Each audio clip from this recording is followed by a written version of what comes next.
Dusk was falling as the boy arrived with his herd at an abandoned church. The roof had fallen in long ago, and an enormous sycamore had grown on the spot where the sacristy had once stood. He decided to spend the night there. He saw to it that all the sheep entered through the ruined gate, and then laid some planks across it to prevent the flock from wandering away during the night. He swept the floor with his jacket and lay down, using the book he had just finished reading as a pillow.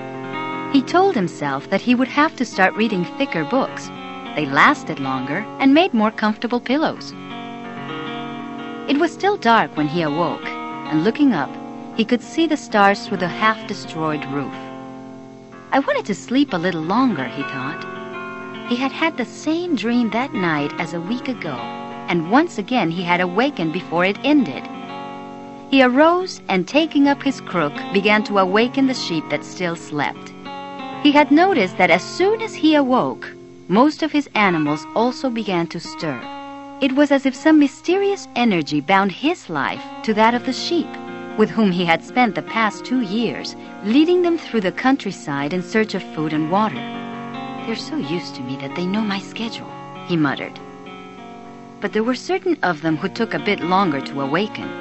The boy prodded them one by one with his crook, calling each by name. He had always believed that the sheep were able to understand what he said, so there were times when he read them parts of his books that had made an impression on him, or when he would tell them of the loneliness or the happiness of a shepherd in the fields. Sometimes he would comment to them on the things he had seen in the villages they passed. But for the past few days, he had spoken to them about only one thing: the girl, the daughter of a merchant who lived in the village they would reach in about 4 days.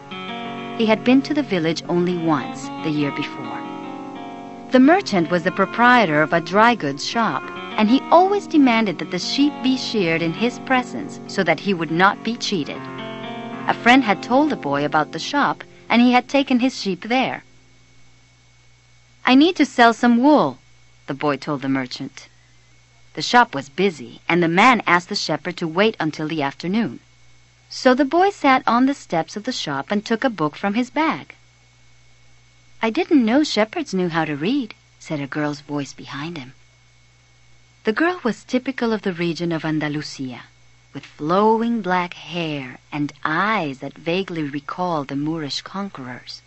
"Well, usually I learn more from my sheep than from books," he answered. During the 2 hours that they talked, she told him she was the merchant's daughter and spoke of life in the village, where each day was like all the others. The shepherd told her of the Andalusian countryside and related the news from the other towns where he had stopped. It was a pleasant change from talking to his sheep. He went on telling stories about his travels, and her bright Moorish eyes went wide with fear and surprise.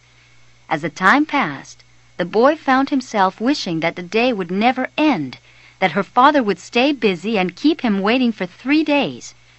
He recognized that he was feeling something he had never experienced before: the desire to live in one place forever.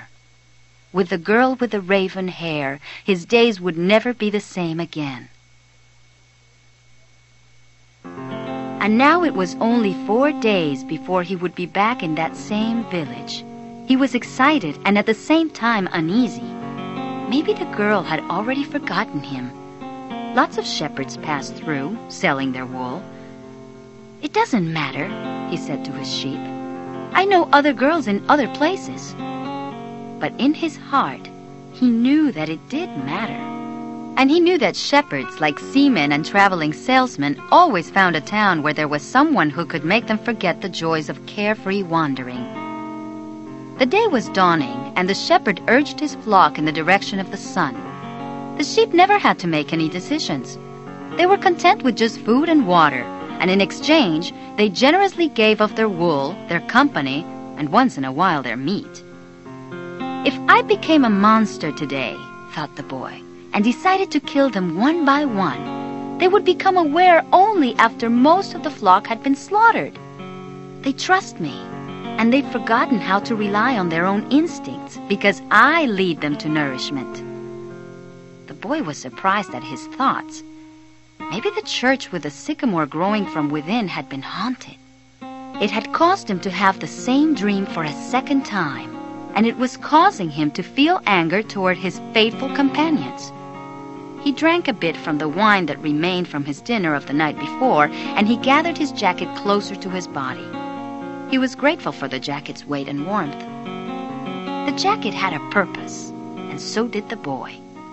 His purpose in life was to travel, and after 2 years of walking the Andalusian terrain, he knew all the cities of the region. He was planning, on this visit, to explain to the girl how it was that a simple shepherd knew how to read, that he had attended a seminary until he was 16.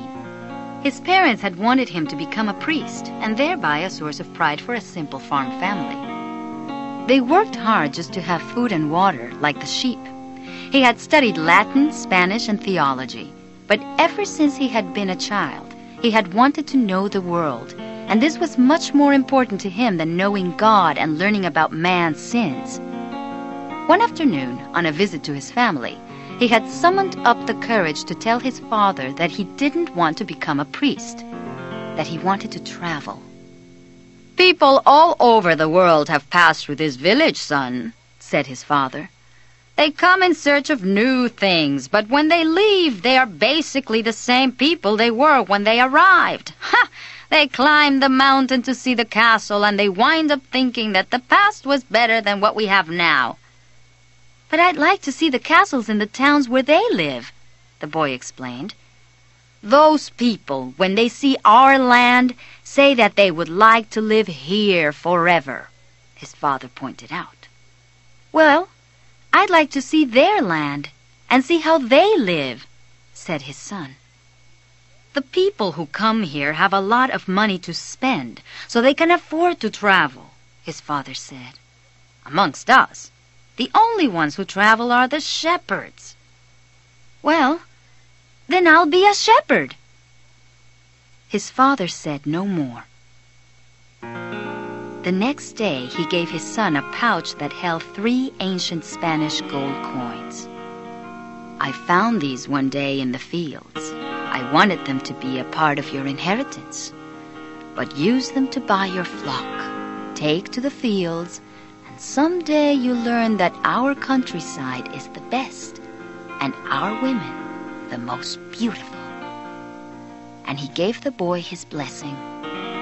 The boy could see in his father's gaze a desire to be able, himself, to travel the world. A desire that was still alive despite his father's having had to bury it over dozens of years under the burden of struggling for water to drink, food to eat, and the same place to sleep every night of his life.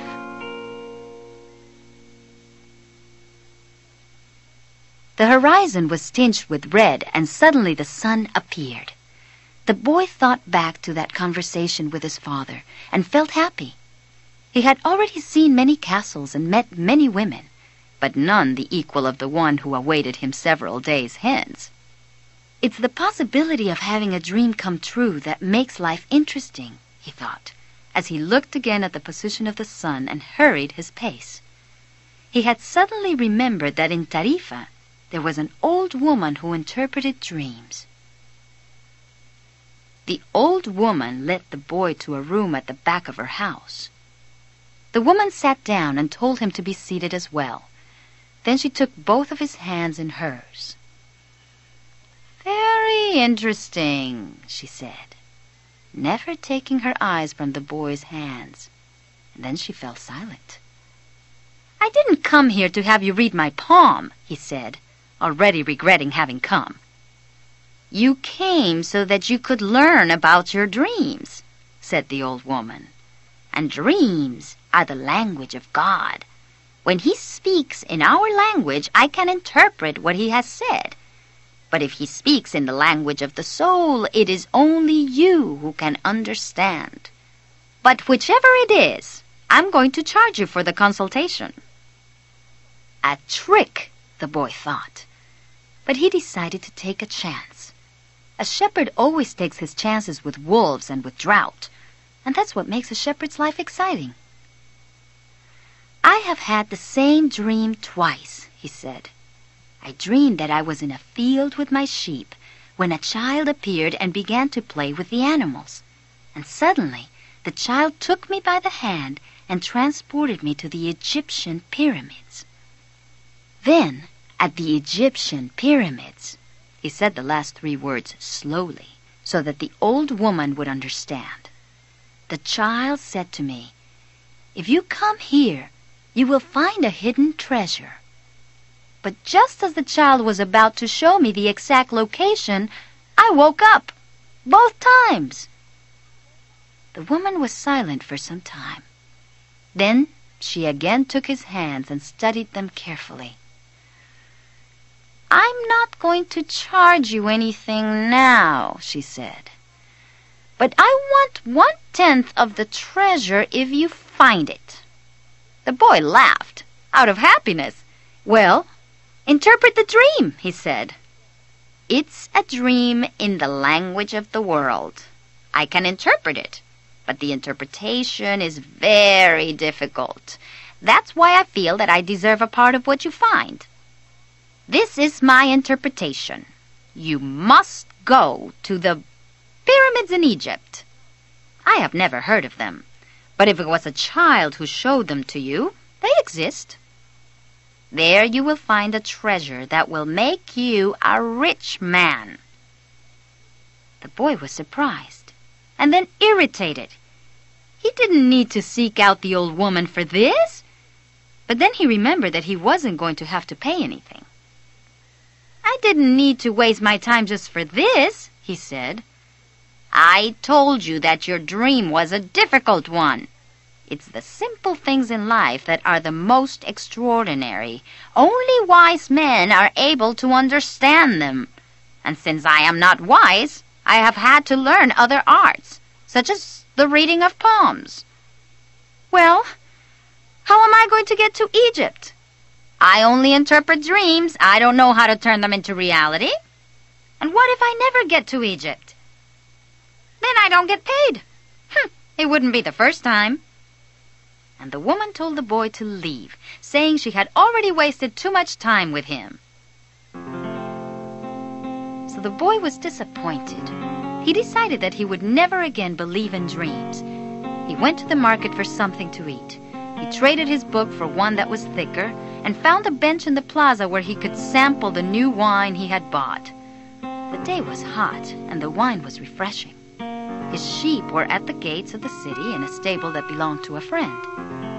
He decided to wait until the sun had sunk a bit lower in the sky before following his flock back through the fields. 3 days from now, he would be with the merchant's daughter. He started to read the book he had bought. On the very first page, it described a burial ceremony, and the names of the people involved were very difficult to pronounce.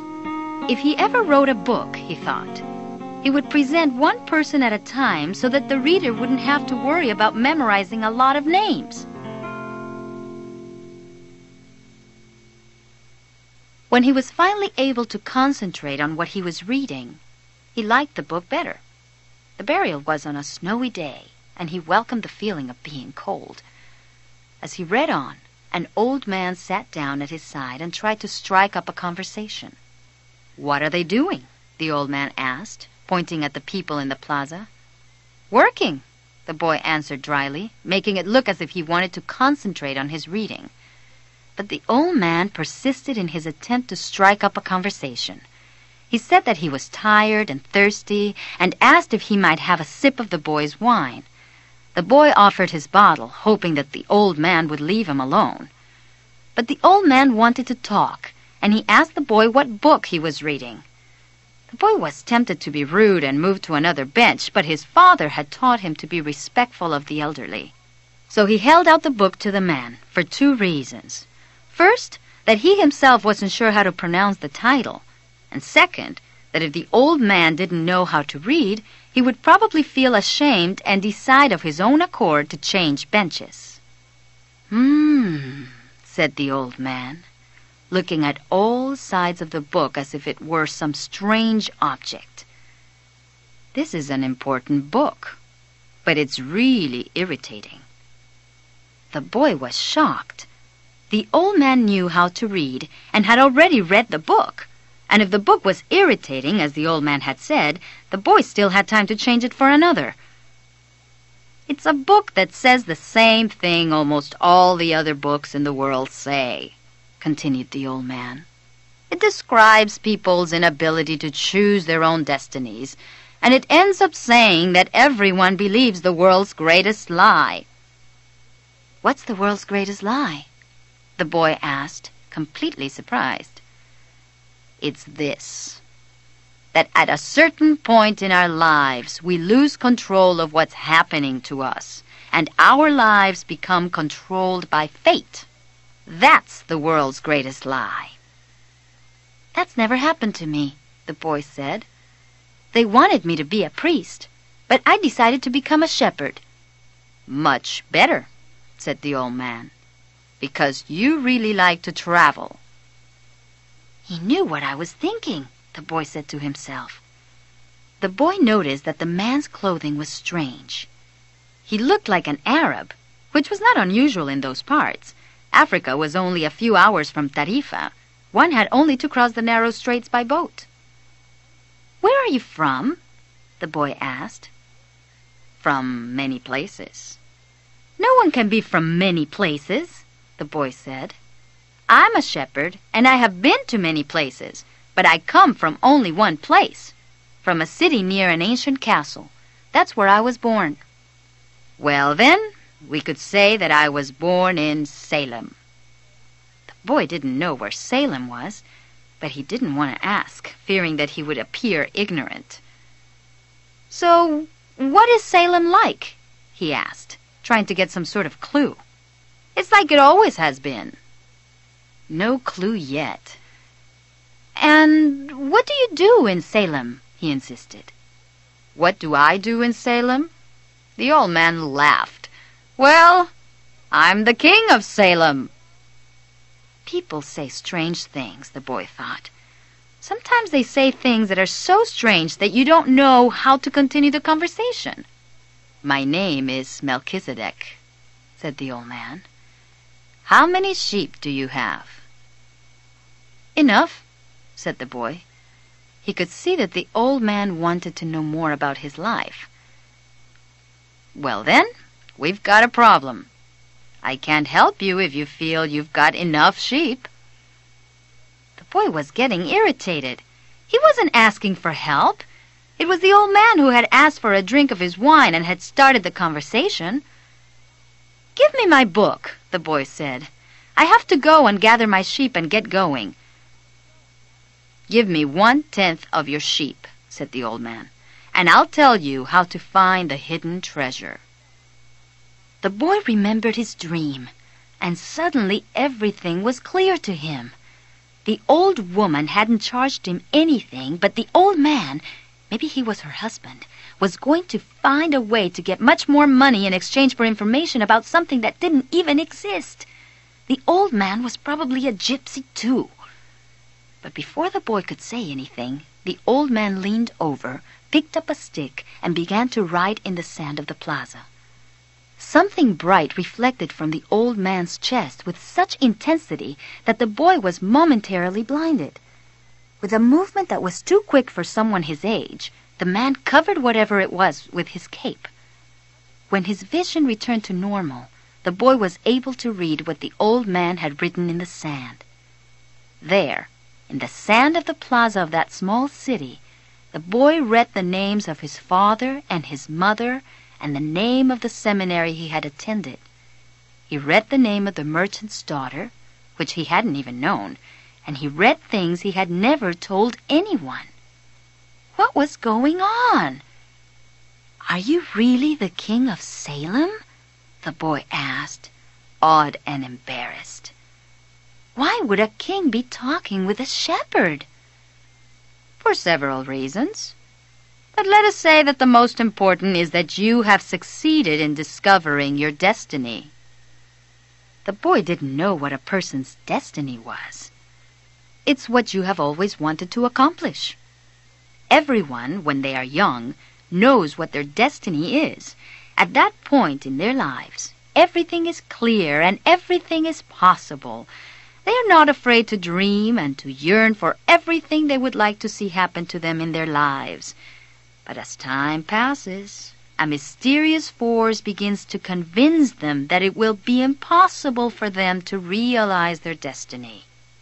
It's a force that appears to be negative, but actually shows you how to realize your destiny. It prepares your spirit and your will, because there is one great truth on this planet.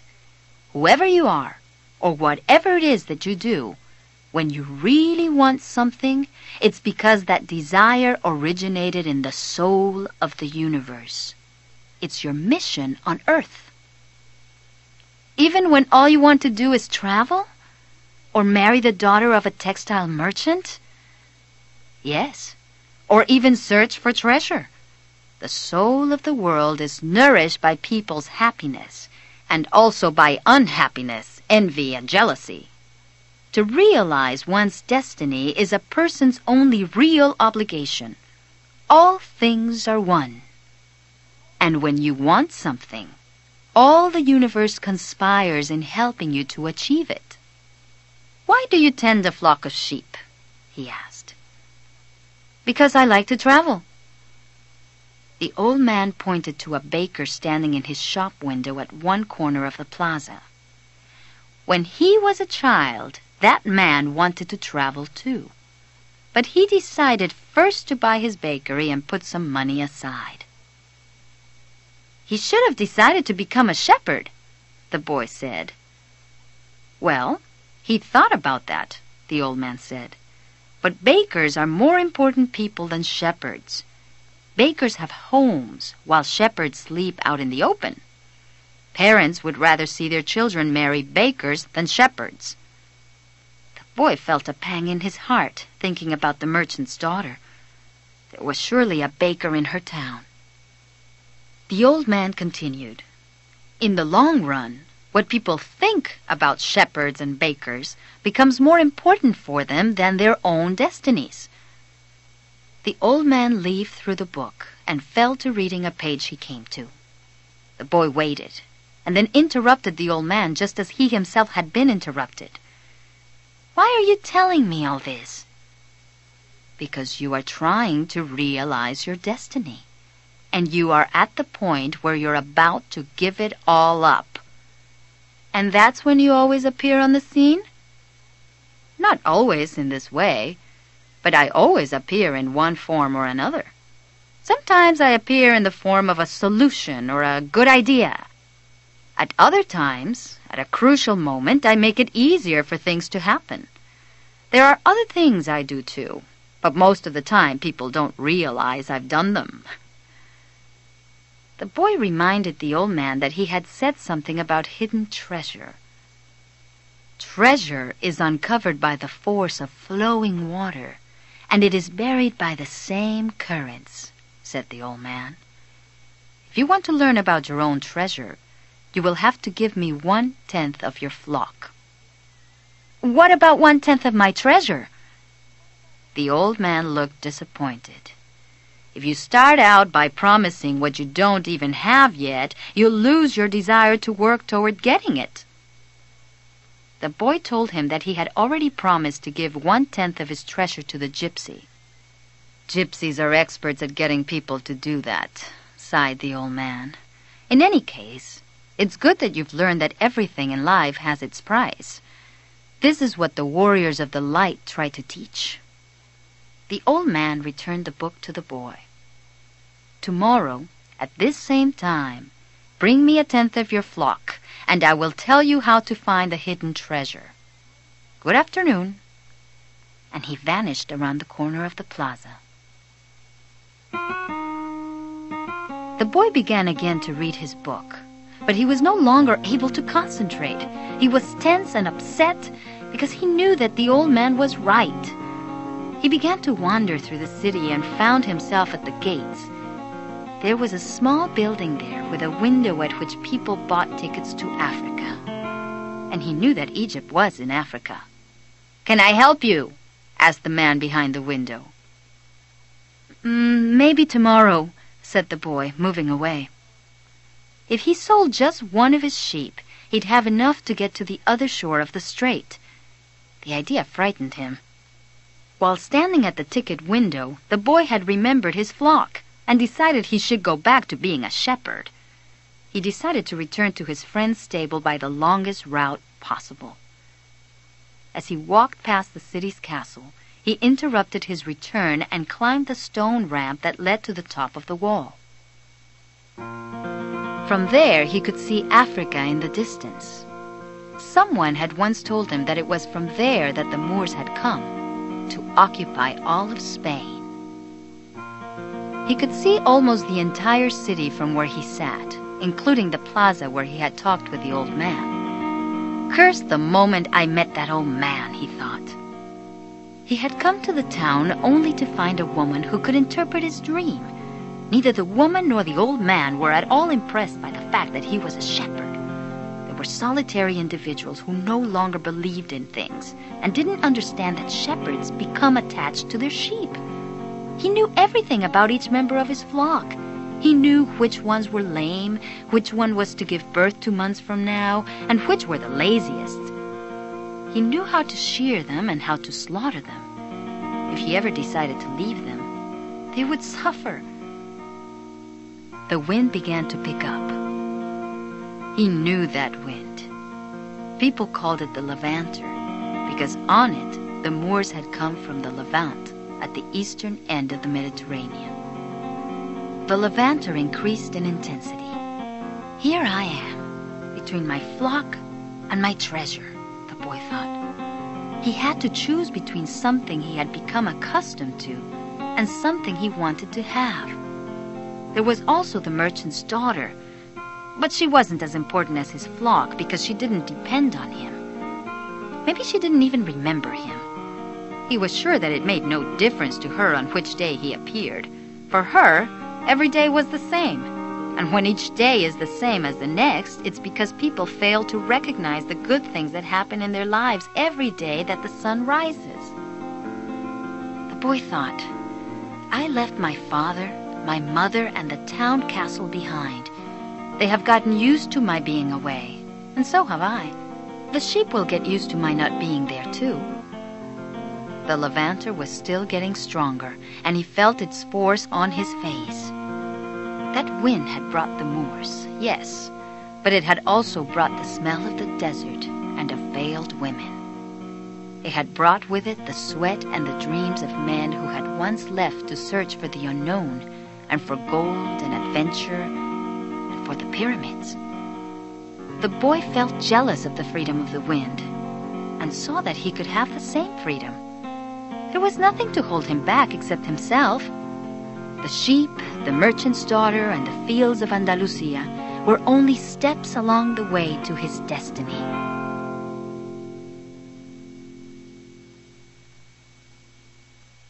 The next day, the boy met the old man at noon.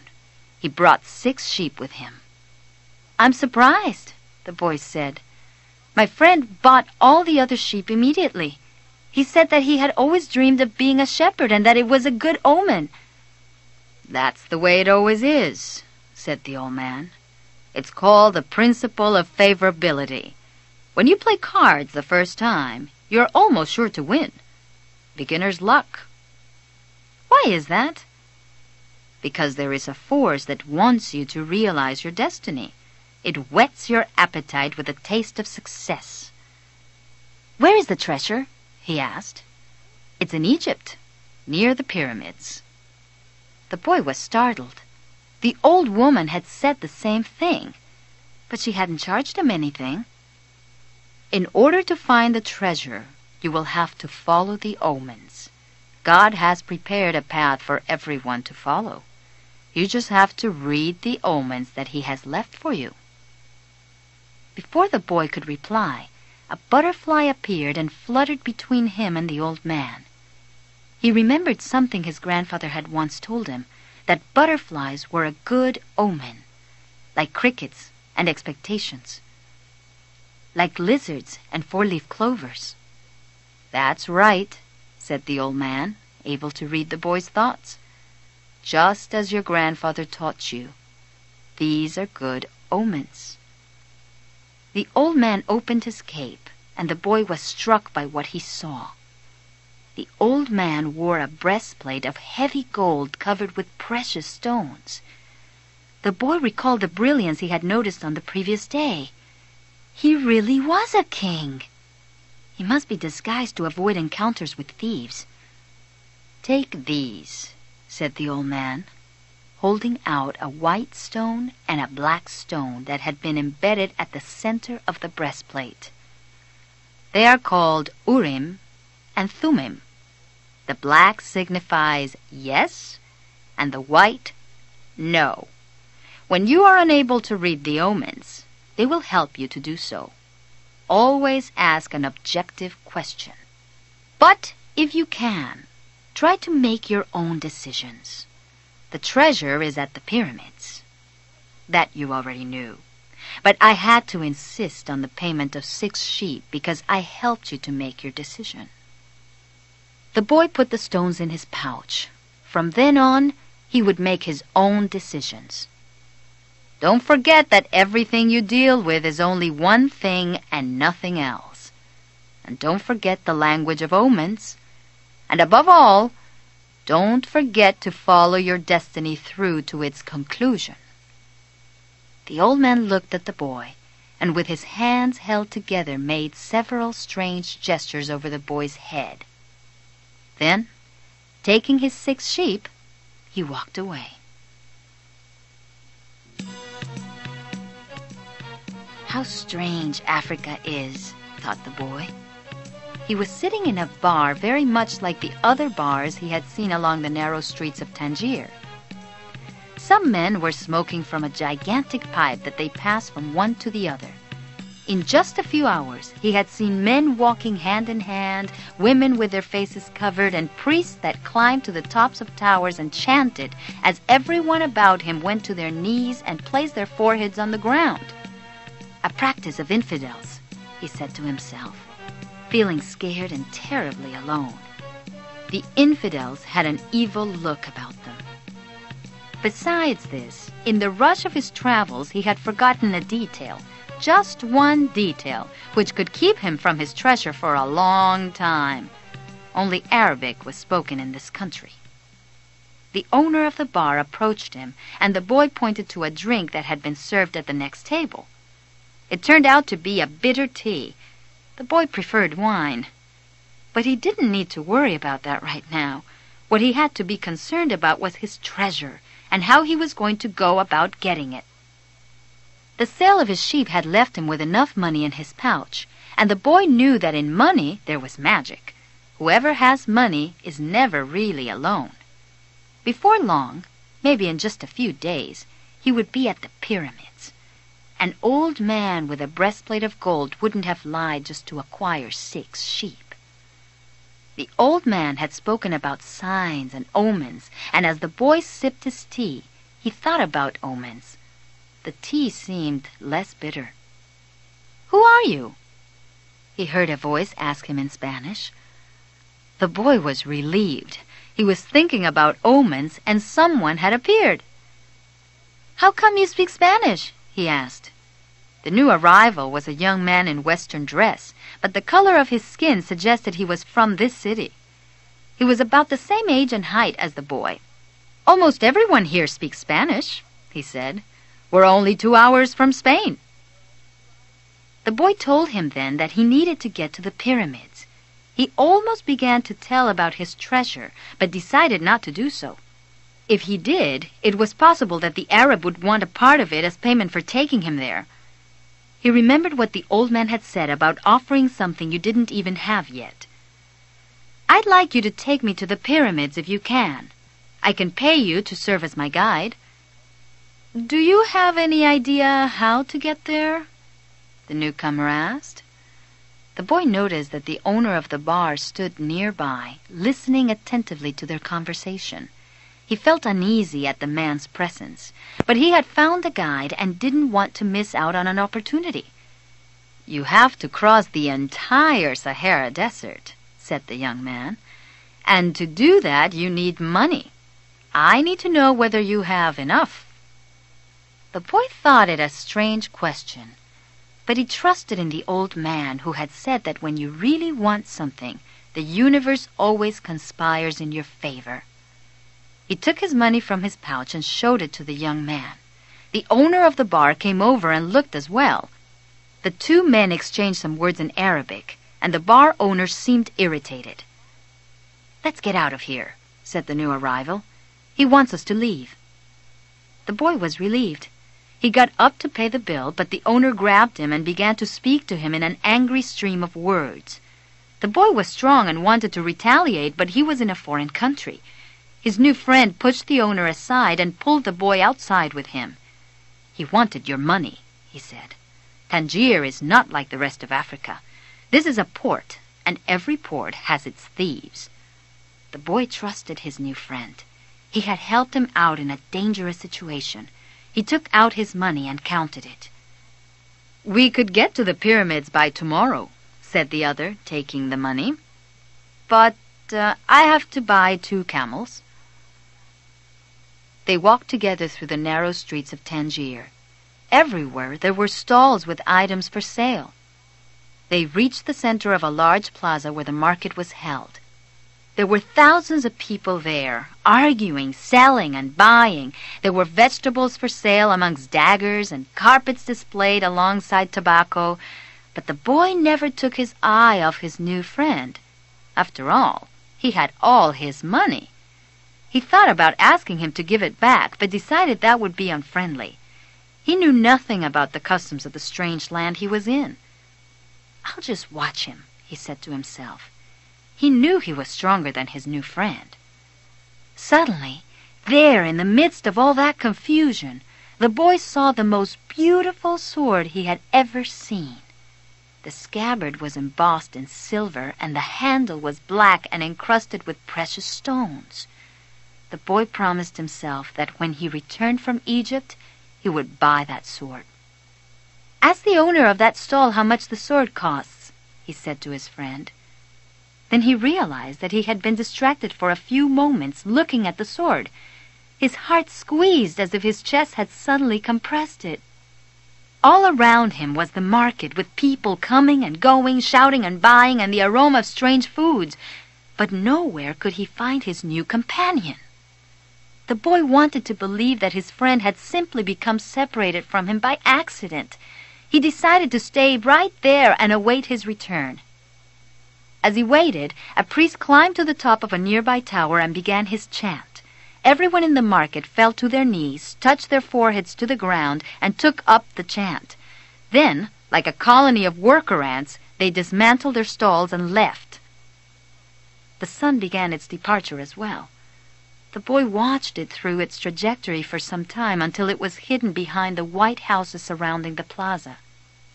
He recalled that when the sun had risen that morning, he was on another continent, still a shepherd with his 60 sheep and looking forward to meeting with a girl. That morning he had known everything that was going to happen to him as he walked through the familiar fields. But now, as the sun began to set, he was in a different country, a stranger in a strange land where he couldn't even speak the language. He was no longer a shepherd, and he had nothing, not even the money to return and start everything over. All this happened between sunrise and sunset, the boy thought. He was feeling sorry for himself and lamenting the fact that his life could have changed so suddenly and drastically. He was so ashamed that he wanted to cry. He had never even wept in front of his own sheep. But the marketplace was empty, and he was far from home, so he wept. He wept because God was unfair, and because this was the way God repaid those who believed in their dreams. He thought, when I had my sheep, I was happy, and I made those around me happy. People saw me coming and welcomed me, but now I'm sad and alone. I'm going to become bitter and distrustful of people because one person betrayed me. I'm going to hate those who have found their treasure because I never found mine. And I'm going to hold on to what little I have because I'm too insignificant to conquer the world. He opened his pouch to see what was left of his possessions. Maybe there was a bit left of the sandwich he had eaten on the ship. But all he found was the heavy book his jacket, and the 2 stones the old man had given him. As he looked at the stones, he felt relieved for some reason. He had exchanged 6 sheep for 2 precious stones that had been taken from a gold breastplate. He could sell the stones and buy a return ticket. But this time I'll be smarter, the boy thought, removing them from the pouch so he could put them in his pocket. This was a port town, and the only truthful thing his friend had told him was that port towns are full of thieves. Now he understood why the owner of the bar had been so upset. He was trying to tell him not to trust that man. I'm like everyone else, he thought. I see the world in terms of what I would like to see happen, not what actually does. He ran his fingers slowly over the stones, sensing their temperature and feeling their surfaces. They were his treasure. Just handling them made him feel better. They reminded him of the old man. When you want something, all the universe conspires in helping you to achieve it, he had said. The boy was trying to understand the truth of what the old man had said. There he was in the empty marketplace, without a cent to his name and with not a sheep to guard through the night. But the stones were proof that he had met with a king who knew of the boy's past. They're called Urim and Thummim, and they can help you to read the omens. The boy put the stones back in the pouch and decided to do an experiment. The old man had said to ask very clear questions, and to do that the boy had to know what he wanted. So he asked if the old man's blessing was still with him. He took out one of the stones. It was yes. Am I going to find my treasure? He asked. He stuck his hand into the pouch and felt around for one of the stones. As he did so, both of them pushed through a hole in the pouch and fell to the ground. The boy had never even noticed that there was a hole in the pouch. He knelt down to find Urim and Thummim and put them back in the pouch. But as he saw them lying there on the ground, another phrase came to his mind. Learn to recognize omens and follow them, the old king had said. An omen! The boy smiled to himself. He picked up the 2 stones and put them back in his pouch. He didn't consider mending the hole. The stones could fall through any time they wanted. He had learned that there were certain things one shouldn't ask about, so as not to flee from one's own destiny. I promised that I would make my own decisions, he said to himself. But the stones had told him that the old man was still with him, and that made him feel more confident. He looked around at the empty plaza again, feeling less desperate than before. This wasn't a strange place. It was a new one. He realized that he had to choose between thinking of himself as the poor victim of a thief and as an adventurer in quest of his treasure. I'm an adventurer looking for treasure, he said to himself.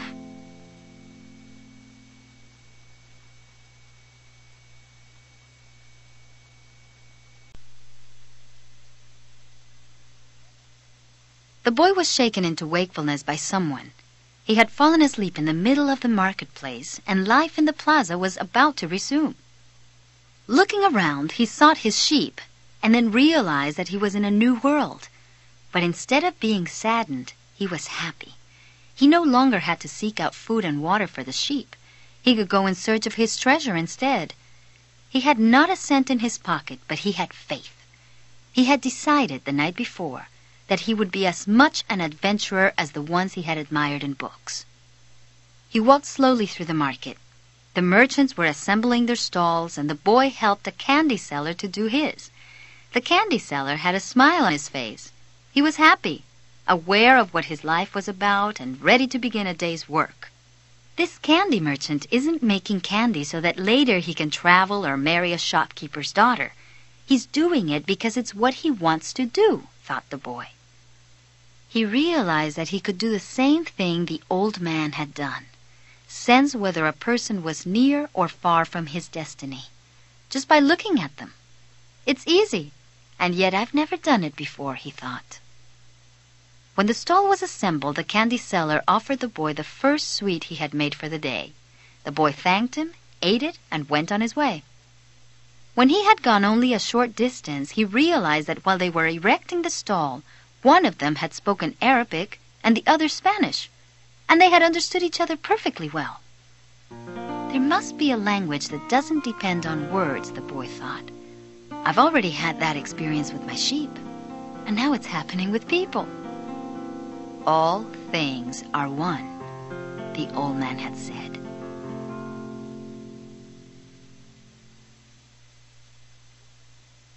The crystal merchant awoke with the day and felt the same anxiety that he felt every morning.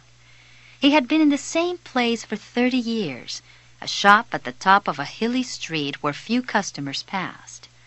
Now it was too late to change anything. The only thing he had ever learned to do was to buy and sell crystal glassware. There had been a time when many people knew of his shop. Arab merchants, French and English geologists, German soldiers who were always well-heeled. In those days it had been wonderful to be selling crystal, and he had thought how he would become rich and have beautiful women at his side as he grew older. But as time passed, Tangier had changed. The nearby city of Ceuta had grown faster than Tangier, and business had fallen off. Neighbors moved away, and there remained only a few small shops on the hill. And no one was going to climb the hill just to browse through a few small shops. He spent the entire morning observing the infrequent comings and goings in the street. He had done this for years and knew the schedule of everyone who passed. But just before lunchtime, a boy stopped in front of the shop. He was dressed normally, but the practiced eyes of the crystal merchant could see that the boy had no money to spend. Nevertheless, the merchant decided to delay his lunch for a few minutes until the boy moved on. A card hanging in the doorway announced that several languages were spoken in the shop. The boy saw a man appear behind the counter. "I can clean up the glasses in the window if you want," said the boy. "The way they look now, nobody's going to want to buy them." The man looked at him without responding. "In exchange, you could give me something to eat." The man still said nothing, and the boy sensed that he was going to have to make a decision. In his pouch he had his jacket. He certainly wasn't going to need it in the desert. Taking the jacket out, he began to clean the glasses. In half an hour he had cleaned all the glasses in the window, and as he was doing so, 2 customers had entered the shop and bought some crystal.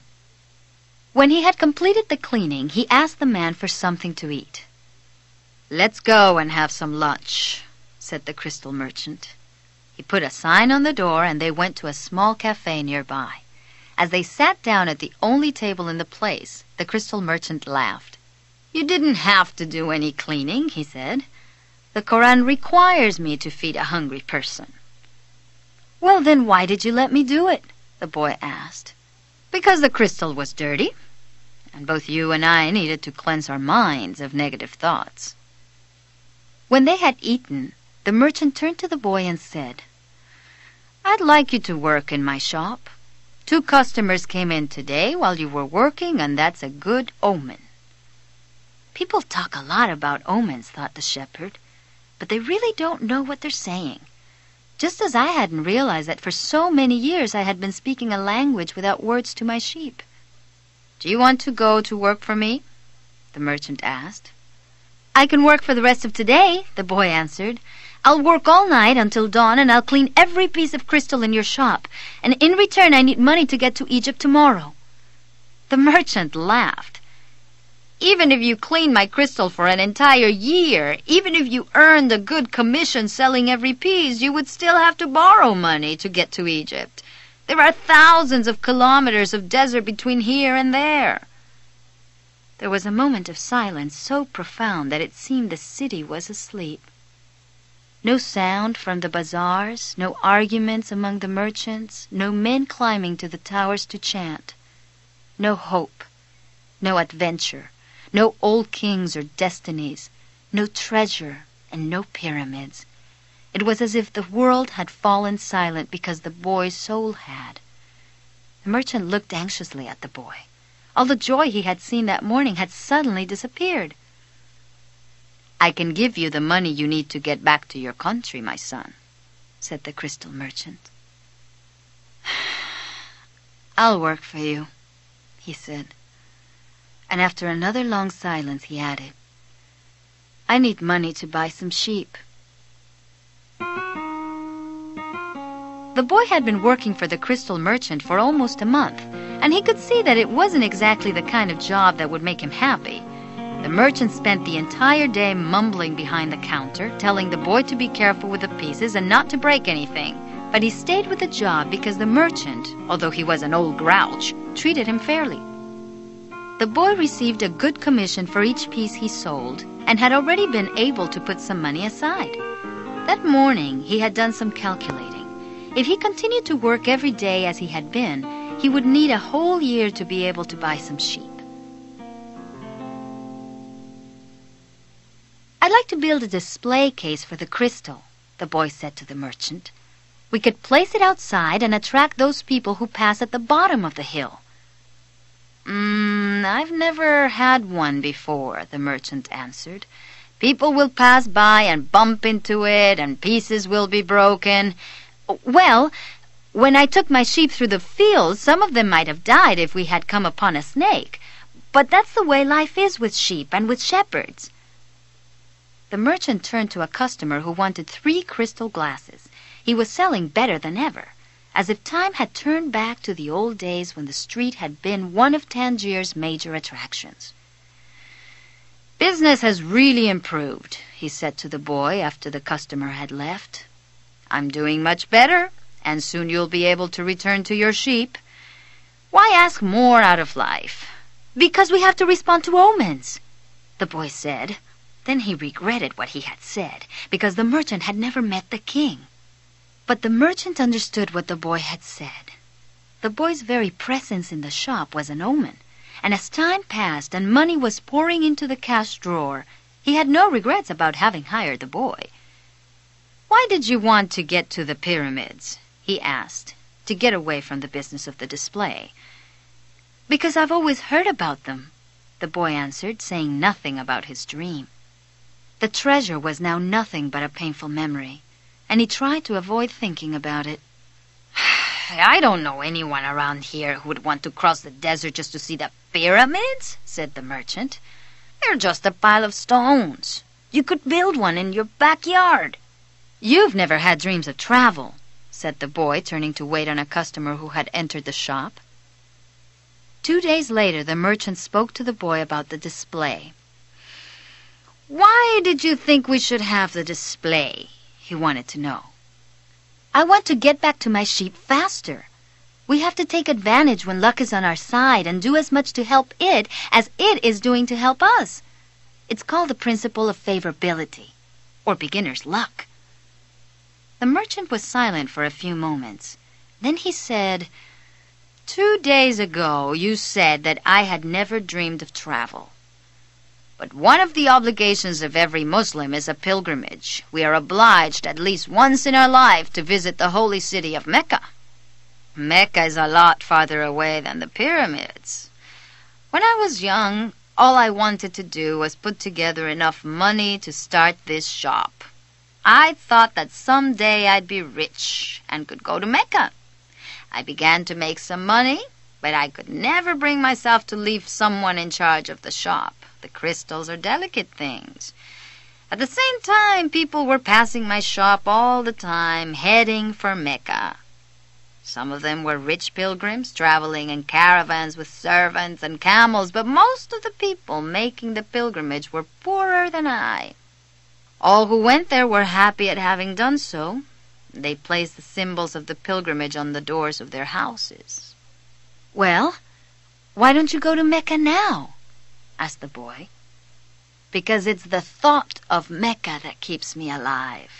That's what helps me face these days that are all the same, these mute crystals on the shelves and lunch and dinner at that same horrible cafe. You dream about your sheep and the pyramids, but you're different from me because you want to realize your dreams. I just want to dream about Mecca." That day, the merchant gave the boy permission to build a display. Not everyone can see his dreams come true in the same way. 2 more months passed, and the shelf brought many customers into the crystal shop. The boy estimated that if he worked for 6 more months, he could return to Spain and buy 60 sheep and yet another 60. In less than a year, he would have doubled his flock, and he would be able to do business with the Arabs because he was now able to speak their strange language.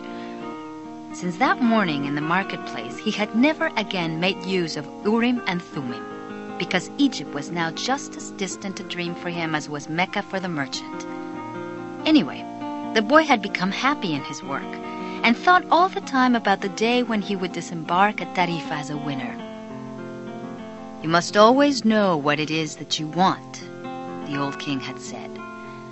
The boy knew and was now working toward it. Maybe it was his treasure to have wound up in that strange land, met up with a thief, and doubled the size of his flock without spending a cent. He was proud of himself. He had learned some important things, like how to deal in crystal, and about the language without words, and about omens.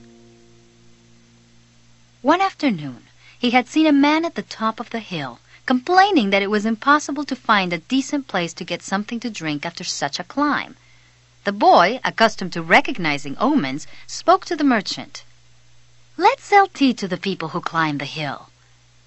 "Lots of places sell tea around here," the merchant said. "But we could sell tea in crystal glasses. The people will enjoy the tea and want to buy the glasses. I have been told that beauty is the great seducer of men." The merchant didn't respond, but that afternoon, after saying his prayers and closing the shop, he invited the boy to sit with him and share his hookah, that strange pipe used by the Arabs. "I've had this shop for 30 years, the old merchant said. "If we serve tea in crystal, the shop is going to expand, and then I'll have to change my way of life." "Well, isn't that good?" "Nah, I'm already used to the way things are. The shop is exactly the size I always wanted it to be. I don't want anything else in life. But you are forcing me to look at wealth and at the horizons I have never known. Now that I have seen them, and now that I see how immense my possibilities are, I'm going to feel worse than I did before you arrived. Because I know the things I should be able to accomplish, and I don't want to do so." They went on smoking the pipe for a while as the sun began to set. "Maktoba," the merchant said finally. "What does that mean?" "Oh, you would have to have been born an Arab to understand," he answered. "But in your language it would be something like, it is written." And as he smothered the coals in the hookah, he told the boy that he could begin to sell tea in the crystal glasses. Sometimes there's just no way to hold back the river.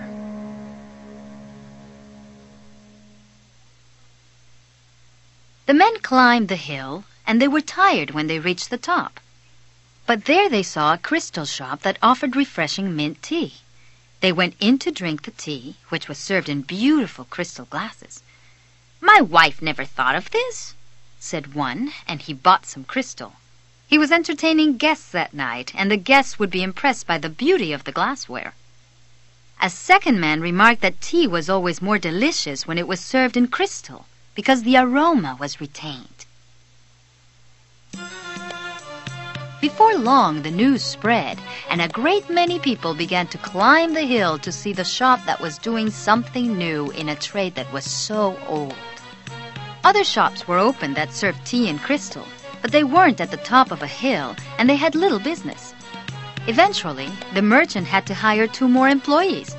He began to import enormous quantities of tea, along with his crystal, and his shop was sought out by men and women with a thirst for things new.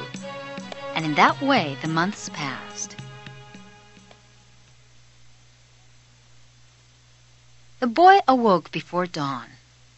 It had been 11 months and 9 days since he had first set foot on the African continent.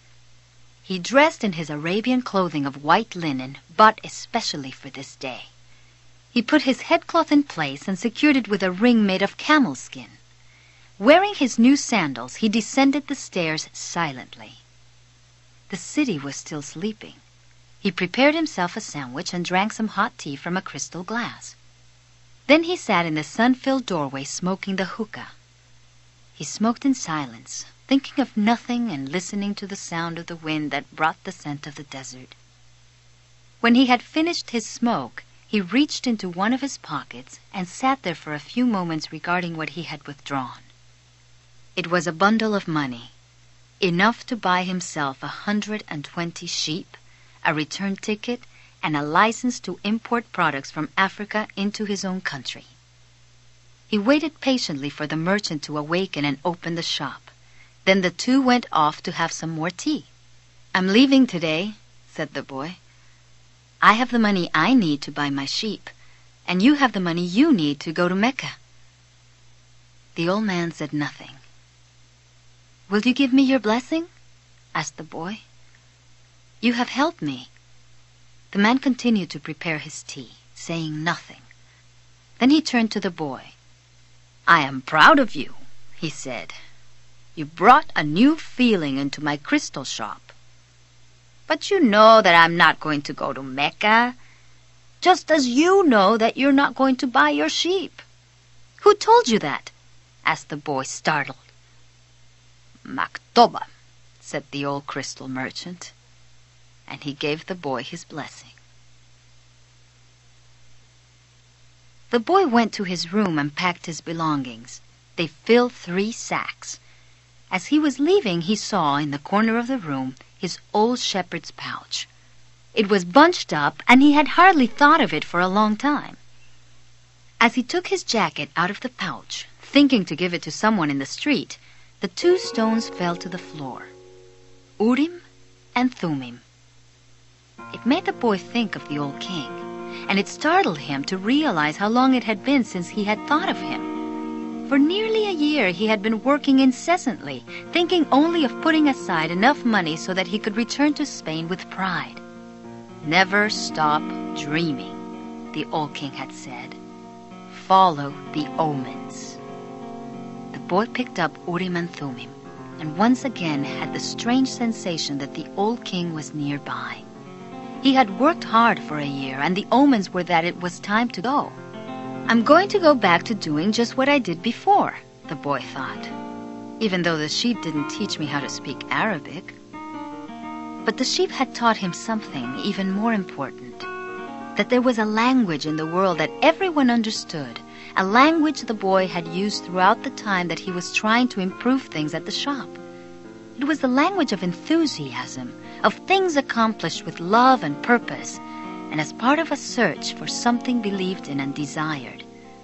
Tangier was no longer a strange city, and he felt that just as he had conquered this place, he could conquer the world. When you want something, all the universe conspires to help you achieve it, the old king had said. But the old king hadn't said anything about being robbed, or about endless deserts, or about people who know what their dreams are but don't want to realize them. The old king hadn't told him that the pyramids were just a pile of stones, or that anyone could build one in his backyard. And he had forgotten to mention that when you have enough money to buy a flock larger than the one you had before, you should buy it. The boy picked up his pouch and put it with his other things. He went down the stairs and found the merchant waiting on a foreign couple while 2 other customers walked about the shop, drinking tea from crystal glasses. It was more activity than usual for this time of the morning. From where he stood, he saw for the first time that the old merchant's hair was very much like the hair of the old king. He remembered the smile of the candy seller on his first day in Tangier when he had nothing to eat and nowhere to go. That smile had also been like the old king's smile. It's almost as if he had been here and left his mark, he thought. And yet, none of these people has ever met the old king. On the other hand, he said that he always appeared to help those who are trying to realize their destiny. He left without saying goodbye to the crystal merchant. He didn't want to cry with the other people there. He was going to miss the place and all the good things he had learned. He was more confident in himself, though, and felt as though he could conquer the world. "But I'm going back to the fields that I know, to take care of my flock again." He said that to himself with certainty, but he was no longer happy with his decision. He had worked for an entire year to make a dream come true, and that dream, minute by minute, was becoming less important. Maybe because that wasn't really his dream. Who knows?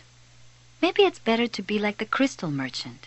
Never go to Mecca, and just go through life wanting to do so, the boy thought, again trying to convince himself. But as he held Urim and Thummim in his hand, they had transmitted to him the strength and the will of the old king. By coincidence, or maybe it was an omen, the boy came to the bar he had entered on his first day there. The thief wasn't there, and the owner brought him a cup of tea. I can always go back to being a shepherd, the boy thought. I learned how to care for sheep, and I haven't forgotten how that's done. But maybe I'll never have another chance to get to the pyramids in Egypt. The old man wore a breastplate of gold, and he knew about my past. He really was a king, a wise king. The hills of Andalusia were only 2 hours away, but there was an entire desert between him and the pyramids. Yet the boy felt that there was another way to regard his situation. He was actually 2 hours closer to his treasure. The fact that the 2 hours had stretched into an entire year didn't matter. He suddenly felt tremendously happy. He could always go back to being a shepherd. He could always become a crystal salesman again. Maybe the world had other hidden treasures, but he had a dream, and he had met with a king. That doesn't happen to just anyone. He was planning as he left the bar. He had remembered that one of the crystal merchant suppliers transported his crystal by means of caravans that crossed the desert. He held Urim and Thummim in his hand. Because of those 2 stones, he was once again on the way to his treasure. I am always nearby when someone wants to realize their destiny, the old king had told him. What could it cost to go over to the supplier's warehouse and find out if the pyramids were really that far away?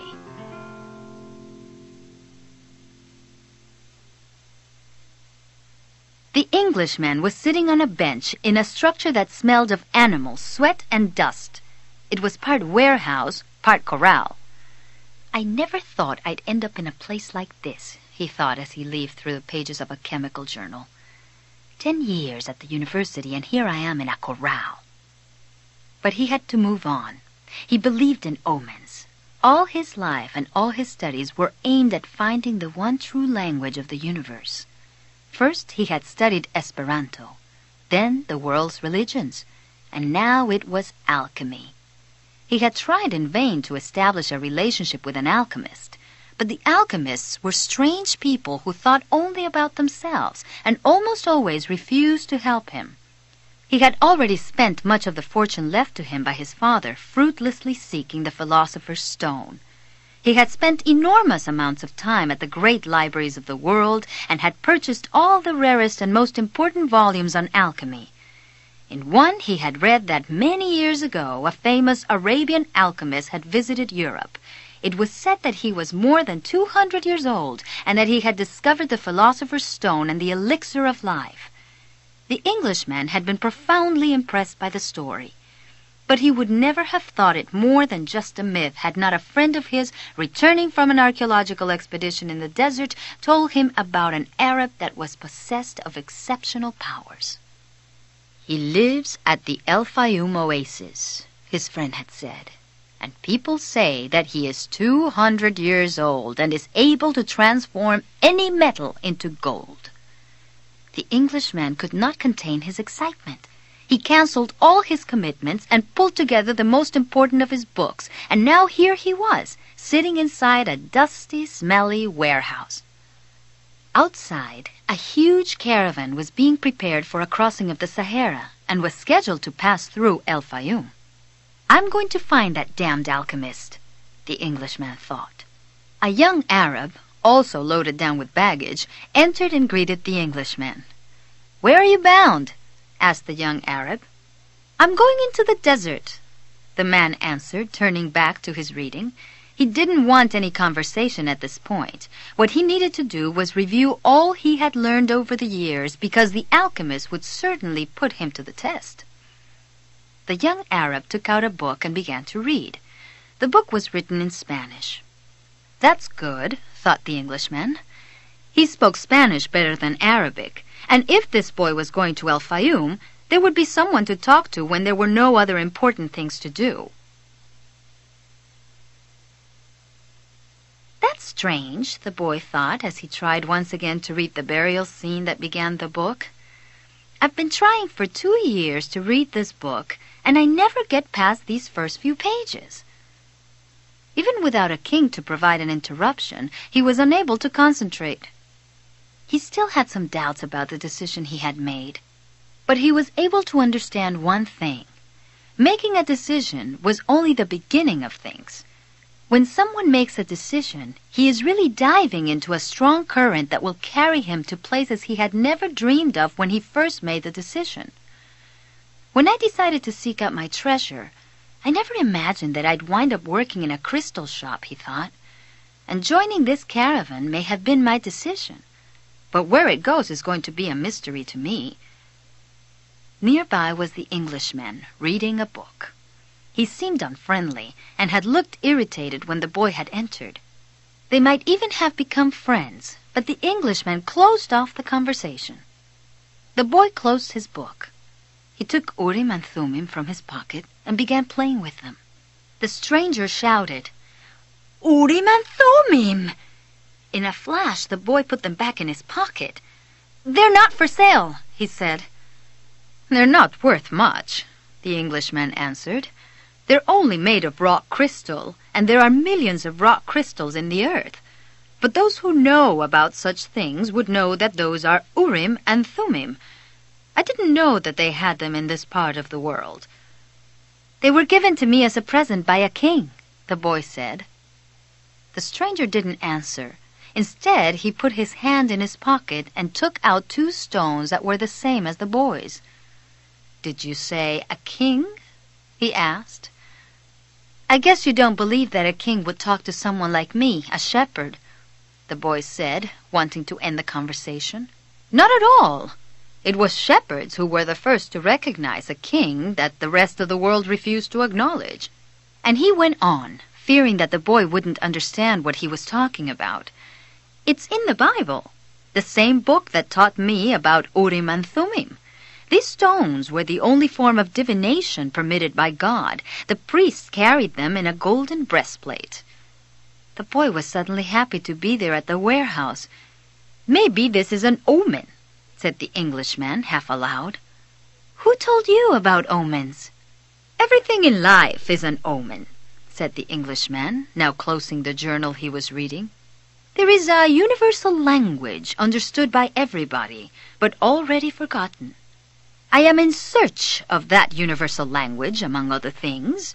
That's why I'm here. I have to find a man who knows that universal language, an alchemist." The conversation was interrupted by the warehouse boss. "You're in luck, you two," the fat Arab said. "There's a caravan leaving today for El Fayum." "But I'm going to Egypt," the boy said. "El Fayum is in Egypt," said the Arab. "What kind of an Arab are you?" "That's a good luck omen," the Englishman said after the fat Arab had gone out. "If I could, I'd write a huge encyclopedia just about the words luck and coincidence. It's with those words that the universal language is written." He told the boy it was no coincidence that he had met him with Urim and Thummim in his hand, and he asked the boy if he, too, were in search of the alchemist. "I'm looking for a treasure," said the boy, and he immediately regretted having said it, but the Englishman appeared not to attach any importance to it. "In a way, so am I," he said. "I don't even know what alchemy is," the boy was saying when the warehouse boss called to them to come outside. "I'm the leader of the caravan," said a dark-eyed, bearded man. "I hold the power of life and death for every person I take with me. The desert is a capricious lady, and sometimes she drives men crazy." There were almost 200 people gathered there and 400 animals, camels, horses, mules, and fowl. In the crowd were women, children, and a number of men with swords at their belts and rifles slung on their shoulders. The Englishman had several suitcases filled with books. There are a lot of different people here, and each has his own God. But the only God I serve is Allah, and in His name I swear that I will do everything possible once again to win out over the desert. But I want each and every one of you to swear by the God you believe in that you will follow my orders no matter what. In the desert, disobedience means death. There was a murmur from the crowd. Each was swearing quietly to his or her own God. The boy swore to Jesus Christ. The Englishman said nothing, and the murmur lasted longer than a simple vow would have. The people were also praying to heaven for protection. A long note was sounded on a bugle, and everyone mounted up. The boy and the Englishman had bought camels and climbed uncertainly onto their backs. The boy felt sorry for the Englishman's camel, loaded down as he was with the cases of books. "There's no such thing as coincidence," said the Englishman, picking up the conversation where it had been interrupted in the warehouse. "I'm here because a friend of mine heard of an Arab who—" But the caravan began to move, and it was impossible to hear what the Englishman was saying. The boy knew what he was about to describe, though. The mysterious chain that links one thing to another. The same chain that had caused him to become a shepherd, that had caused his recurring dream, that had brought him to a city near Africa to find a king and to be robbed. The closer one gets to realizing his destiny, the more that destiny becomes his true reason for being, thought the boy. The caravan moved toward the east. It traveled during the morning, halted when the sun was at its strongest, and resumed late in the afternoon. The boy spoke very little with the Englishman, who spent most of his time with his books.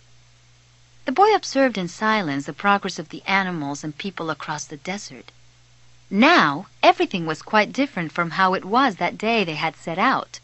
Then there had been confusion and shouting, the cries of children and the whinnying of animals, all mixed with the nervous orders of the guides and the merchants. But in the desert, there was only the sound of the eternal wind and of the hoofbeats of the animals.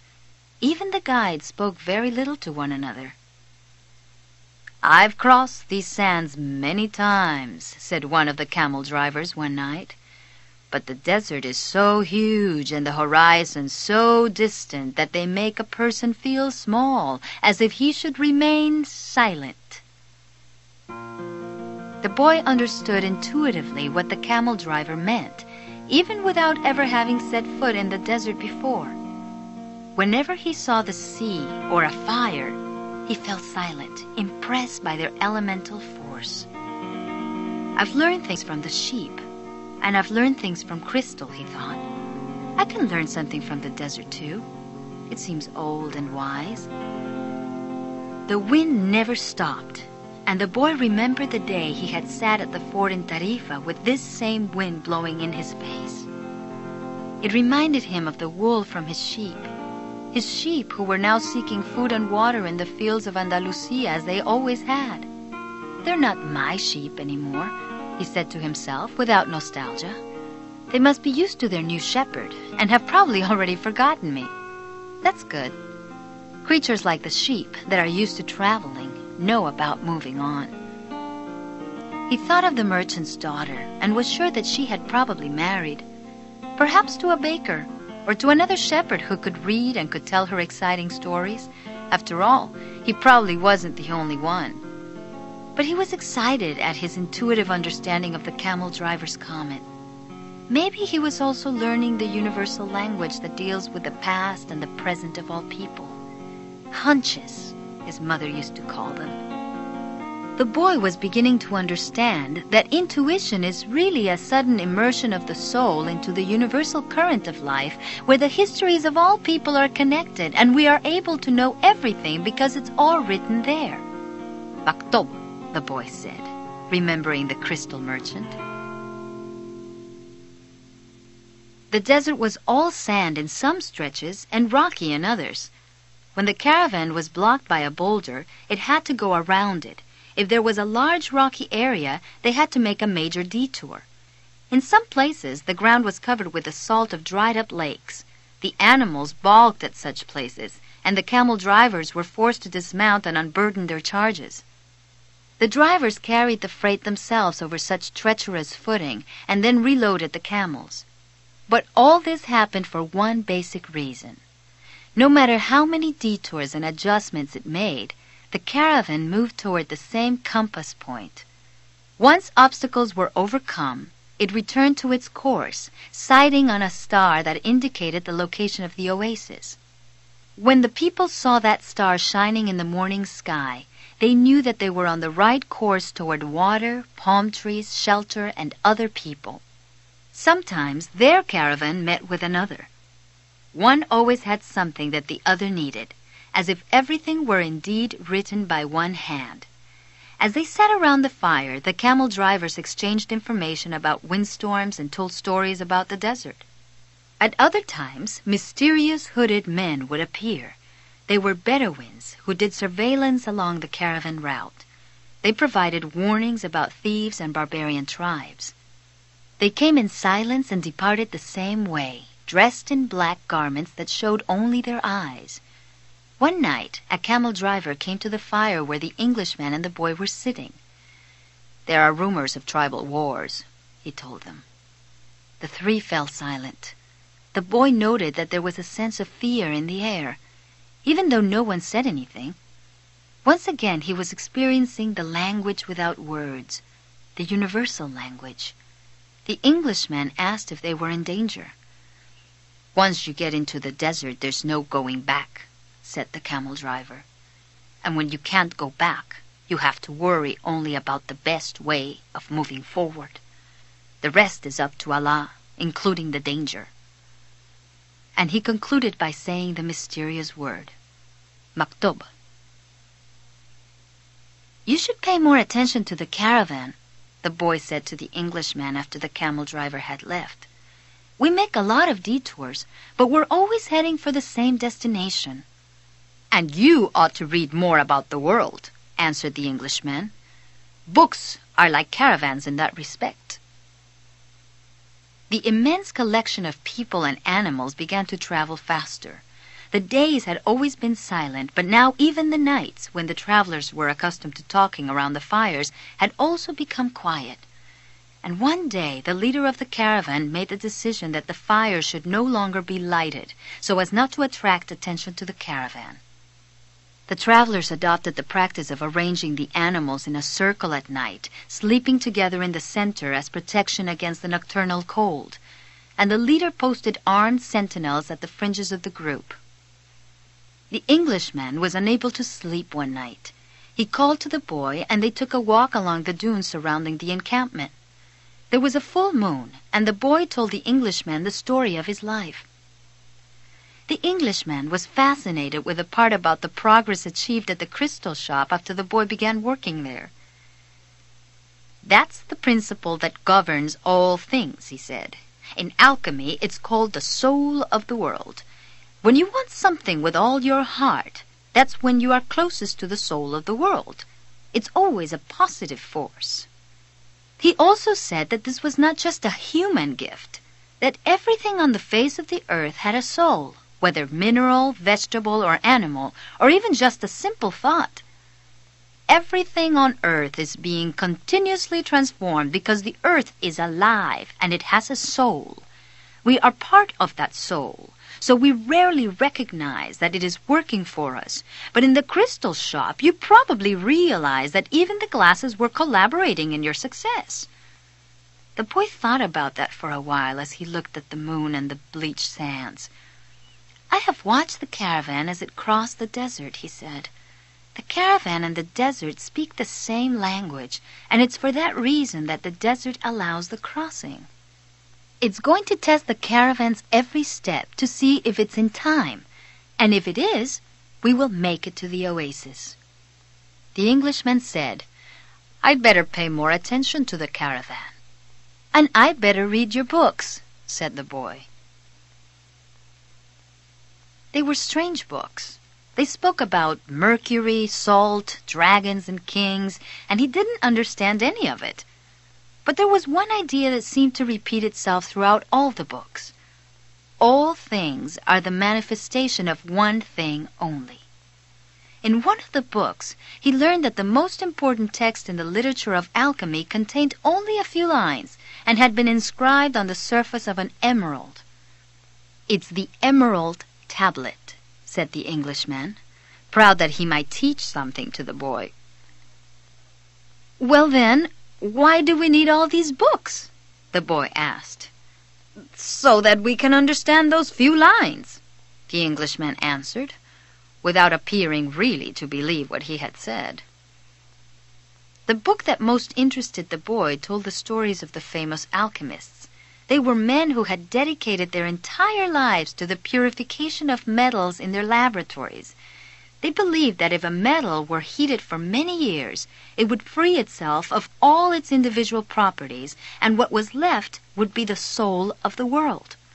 This soul of the world allowed them to understand anything on the face of the earth, because it was the language with which all things communicated. They called that discovery the master work. It was part liquid and part solid. "Can't you just observe men and omens in order to understand the language?" the boy asked. "You have a mania for simplifying everything," answered the Englishman, irritated. "Alchemy is a serious discipline. Every step has to be followed exactly as it was followed by the masters." The boy learned that the liquid part of the master work was called the elixir of life, and that it cured all illnesses. It also kept the alchemists from growing old. And the solid part was called the philosopher's stone. "It's not easy to find the philosopher's stone," said the Englishman. "The alchemists spent years in their laboratories observing the fire that purified the metals. They spent so much time close to the fire that gradually they gave up the vanities of the world. They discovered that the purification of the metals had led to a purification of themselves."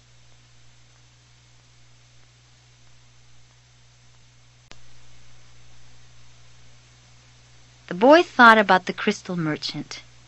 He had said that it was a good thing for the boy to clean the crystal pieces so that he could free himself from negative thought. "Also," said the Englishman, "the philosopher's stone has a fascinating property. A small sliver of the stone can transform large quantities of metal into gold." Having heard that, the boy became even more interested in alchemy. He thought that, with some patience, he'd be able to transform everything into gold. He read the lives of the various people who had succeeded in doing so: Helvetius, Elias, Fulcanelli, and Geber. They were fascinating stories. Each of them lived out his destiny to the end. They traveled, spoke with wise men, performed miracles for the incredulous, and owned the philosopher's stone and the elixir of life.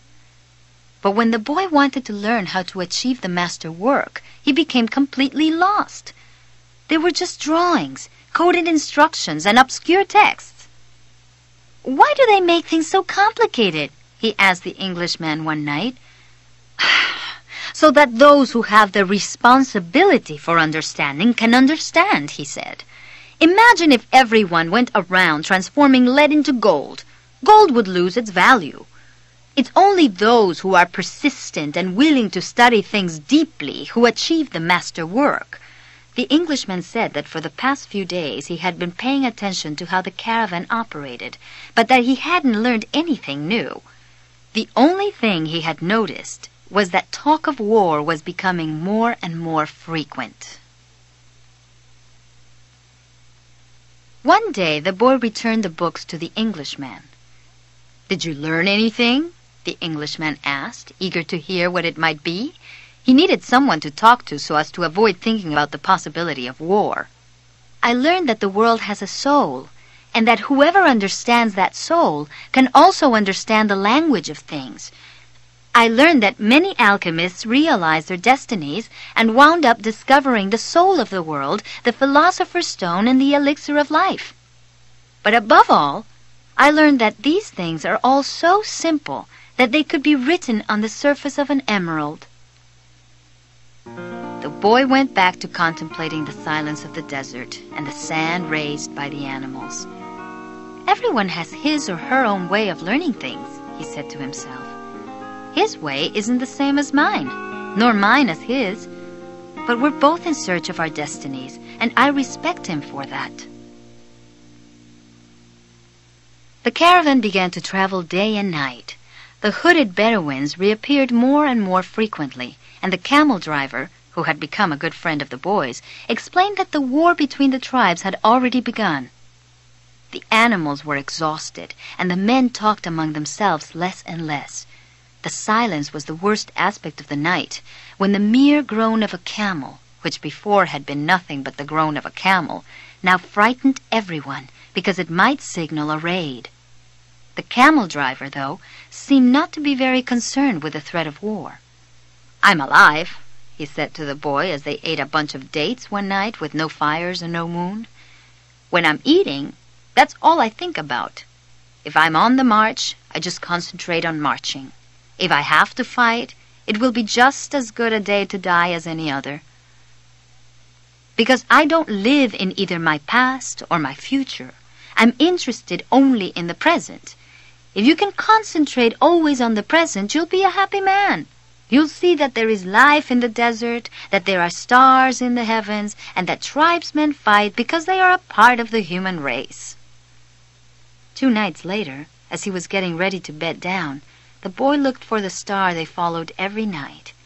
He thought that the horizon was a bit lower than it had been, because he seemed to see stars on the desert itself. "It's the oasis," said the camel driver. "Why don't we go there right now?" the boy asked. "Because we have to sleep." The boy awoke as the sun rose. There in front of him, where the small stars had been the night before, was an endless row of date palms, stretching across the entire desert. "We've done it!" said the Englishman, who had also awakened early. But the boy was quiet. He was at home with the silence of the desert, and he was content just to look at the trees. He still had a long way to go to reach the pyramids, and someday this morning would just be a memory. But this was the present moment, the one the camel driver had mentioned, and he wanted to live it as he did the lessons of his past and his dreams of the future.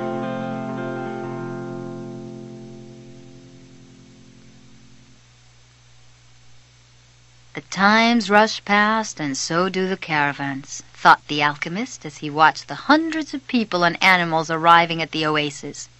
He always enjoyed seeing the happiness that the travelers experienced when, after weeks of yellow sand and blue sky, they first saw the green of the date palms. Maybe God created the desert so that man could appreciate the date trees, he thought. He decided to concentrate on more practical matters. He knew that in the caravan there was a man to whom he was to teach some of his secrets. The omens had told him so. He didn't know the man yet, but his practiced eye would recognize him when he appeared.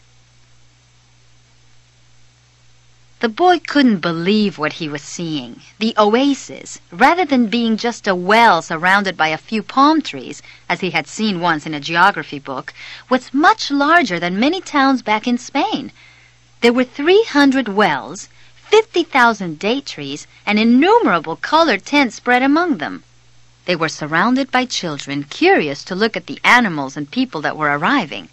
The men of the oasis wanted to know if they had seen any fighting, and the women competed with one another for access to the cloth and precious stones brought by the merchants. The silence of the desert was a distant dream.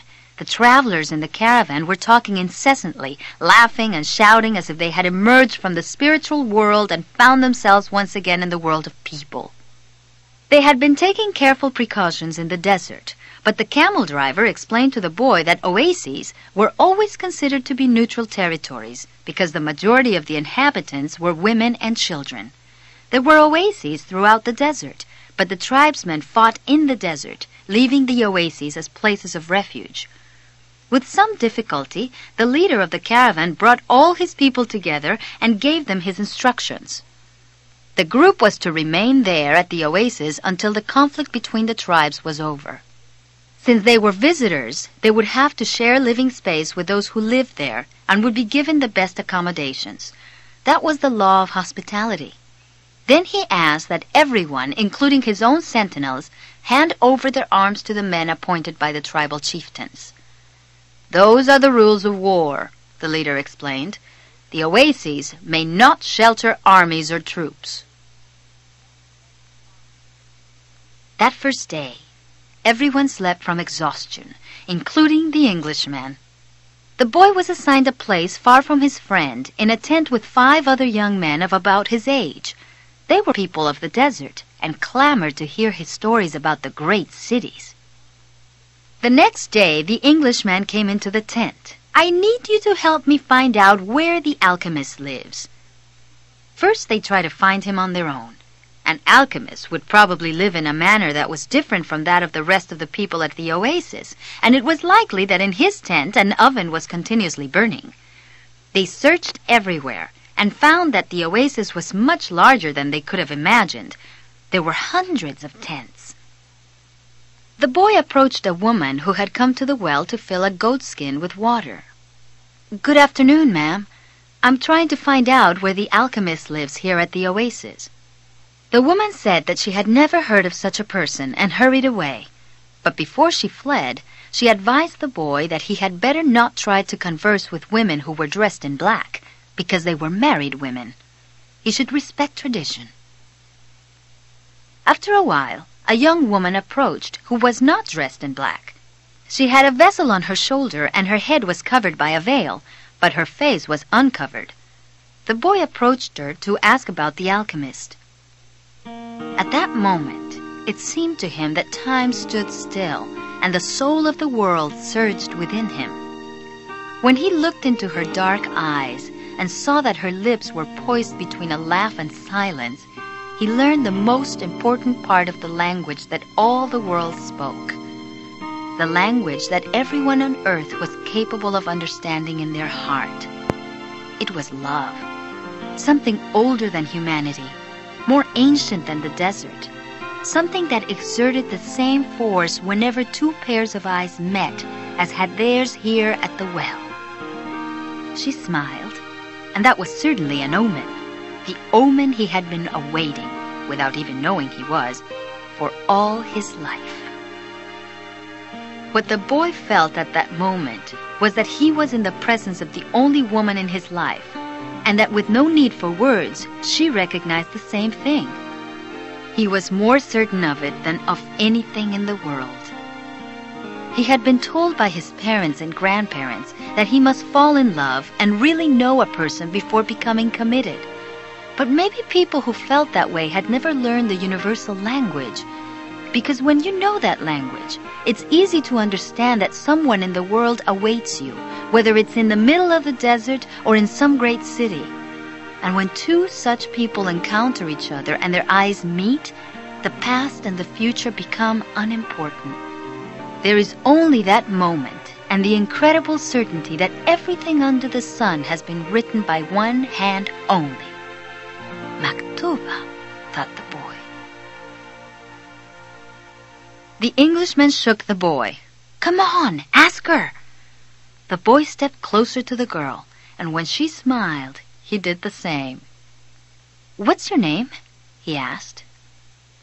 "Fatma," the girl said, averting her eyes. "That's what some women in my country are called." "It's the name of the Prophet's daughter," Fatma said. "The invaders carried the name everywhere." The beautiful girl spoke of the invaders with pride. The Englishman prodded him, and the boy asked her about the man who cured people's illnesses. "That's the man who knows all the secrets of the world," she said. "He communicates with the genies of the desert." The genies were the spirits of good and evil, and the girl pointed to the south, indicating that it was there the strange man lived. Then she filled her vessel with water and left. The Englishman vanished too, gone to find the alchemist, and the boy sat there by the well for a long time, remembering that one day in Tarifa the Levanter had brought to him the perfume of that woman, and realizing that he had loved her before he even knew she existed. He knew that his love for her would enable him to discover every treasure in the world. The next day, the boy returned to the well, hoping to see the girl. To his surprise, the Englishman was there, looking out at the desert. "I waited all afternoon and evening," he said. "He appeared with the first stars of evening. I told him what I was seeking, and he asked me if I had ever transformed lead into gold. I told him that was what I had come here to learn. He told me I should try to do so. That's all he said. Go and try." The boy didn't say anything. The poor Englishman had traveled all this way only to be told that he should repeat what he had already done so many times. "So then try," he said to the Englishman. "That's what I'm going to do. I'm going to start now." As the Englishman left, Fatma arrived and filled her vessel with water. "I came to tell you just one thing," the boy said. "I want you to be my wife. I love you."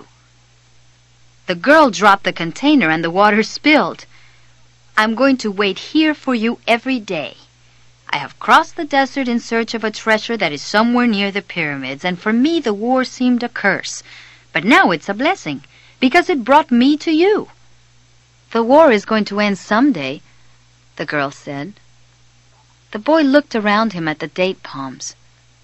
He reminded himself that he had been a shepherd, and that he could be a shepherd again. Fatma was more important than his treasure. "The tribesmen are always in search of treasure," the girl said, as if she had guessed what he was thinking. "And the women of the desert are proud of their tribesmen." She refilled her vessel and left. The boy went to the well every day to meet with Fatma. He told her about his life as a shepherd, about the king, and about the crystal shop. They became friends, and except for the 15 minutes he spent with her, each day seemed that it would never pass. When he had been at the oasis for almost a month, the leader of the caravan called a meeting of all the people traveling with him.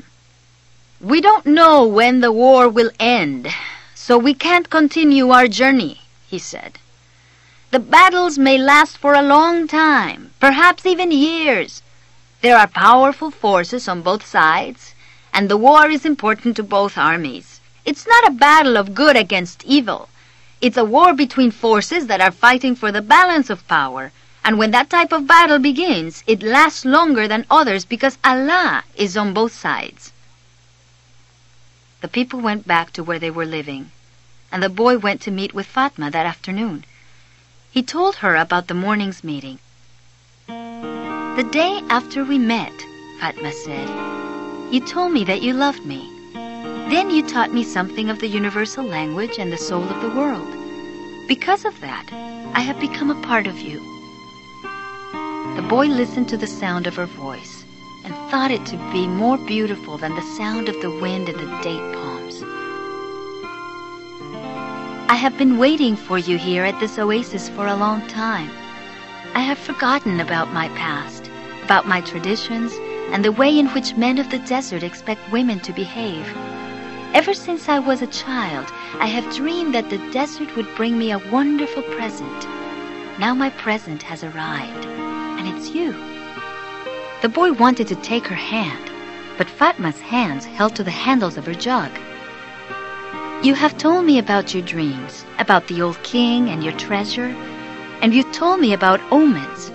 So now I fear nothing, because it was those omens that brought you to me. And I am a part of your dream, a part of your destiny, as you call it. That's why I want you to continue toward your goal. If you have to wait until the war is over, then wait. But if you have to go before then, go on in pursuit of your dream. The dunes are changed by the wind, but the desert never changes. That's the way it will be with our love for each other." "Maktub," she said, "if I am really a part of your dream, you'll come back one day." The boy went to look for the Englishman. He wanted to tell him about Fatma. He was surprised when he saw that the Englishman had built himself a furnace outside his tent. It was a strange furnace, fueled by firewood with a transparent flask heating on the top. As the Englishman stared out at the desert, his eyes seemed brighter than they had when he was reading his books. "This is the first phase of the job," he said. "I have to separate out the sulfur. To do that successfully, I must have no fear of failure. It was my fear of failure that first kept me from attempting the master work." He continued to feed the fire, and the boy stayed on until the desert turned pink in the setting sun. He felt the urge to go out into the desert, to see if its silence held the answers to his questions. He wandered for a while, keeping the date palms of the oasis within sight. He listened to the wind and felt the stones beneath his feet. He sat on a stone and allowed himself to become hypnotized by the horizon. He tried to deal with the concept of love as distinct from possession and couldn't separate them. But Fatma was a woman of the desert, and if anything could help him to understand, it was the desert. As he sat there thinking, he sensed movement above him. Looking up, he saw a pair of hawks flying high in the sky. He watched the hawks as they drifted on the wind. Although their flight appeared to have no pattern, it made a certain kind of sense to the boy. It was just that he couldn't grasp what it meant. He felt sleepy.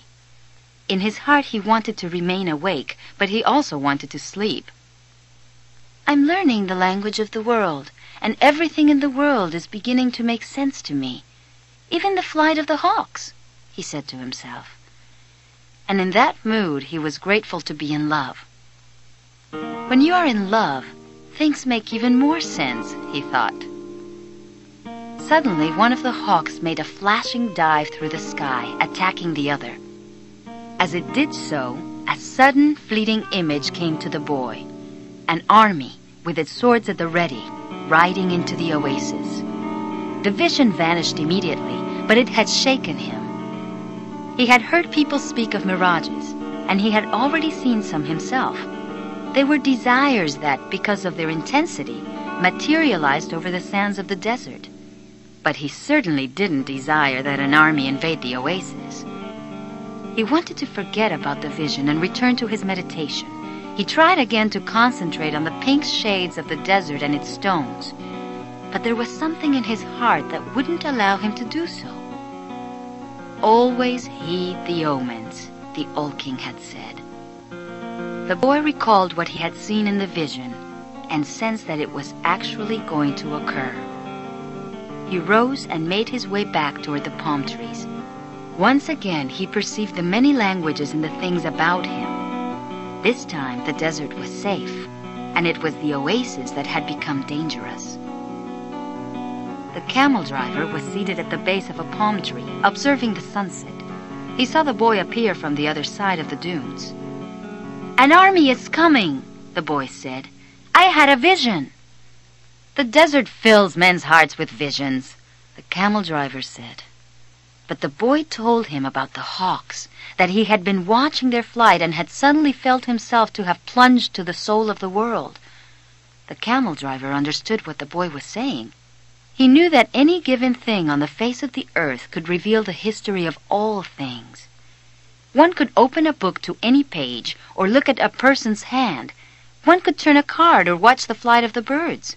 Whatever the thing observed, one could find a connection with his experience of the moment. Actually, it wasn't that those things in themselves revealed anything at all. It was just that people, looking at what was occurring around them, could find a means of penetrating to the soul of the world. The desert was full of men who earned their living based on the ease with which they could penetrate to the soul of the world. They were known as seers, and they were held in fear by women, the elderly, and many tribesmen, too. The camel driver had once asked a seer what the circumstances were under which God would allow him to see the future. "Only when he himself reveals it," the seer had said. And God only rarely reveals the future. When he does so, it is for only one reason. It's a future that was written so as to be altered. God had shown the boy a part of the future, the camel driver thought. Why was it that he wanted the boy to serve as his instrument? "Go and speak to the tribal chieftains," said the camel driver. "Tell them about the armies that are approaching." "They'll laugh at me. They're men of the desert, and the men of the desert are used to dealing with omens." "Well, then they probably already know." "They're not concerned with that right now. They believe that if they have to know about something Allah wants them to know, someone will tell them about it. It has happened many times before, but this time the person is you." The boy approached the guard at the front of the huge white tent at the center of the oasis. "I want to see the chieftains. I've brought omens from the desert." Without responding, the guard entered the tent, where he remained for some time. When he emerged, it was with a young Arab dressed in white and gold. The boy told the younger man what he had seen, and the man asked him to wait there. He disappeared into the tent. Night fell, and an assortment of fighting men and merchants entered and exited the tent. One by one, the campfires were extinguished, and the oasis fell as quiet as the desert. Only the lights in the great tent remained. Finally, after hours of waiting, the guard bade the boy enter. The boy was astonished by what he saw inside. Never could he have imagined that there, in the middle of the desert, there existed a tent like this one.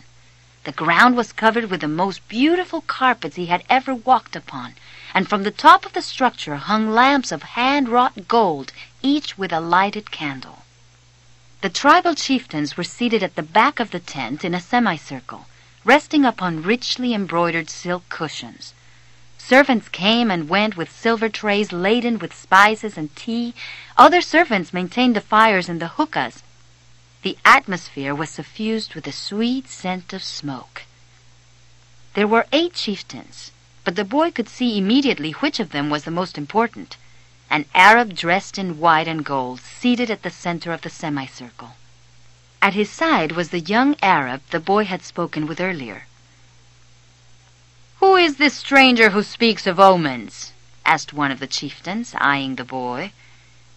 "It is I," the boy answered, and he told what he had seen.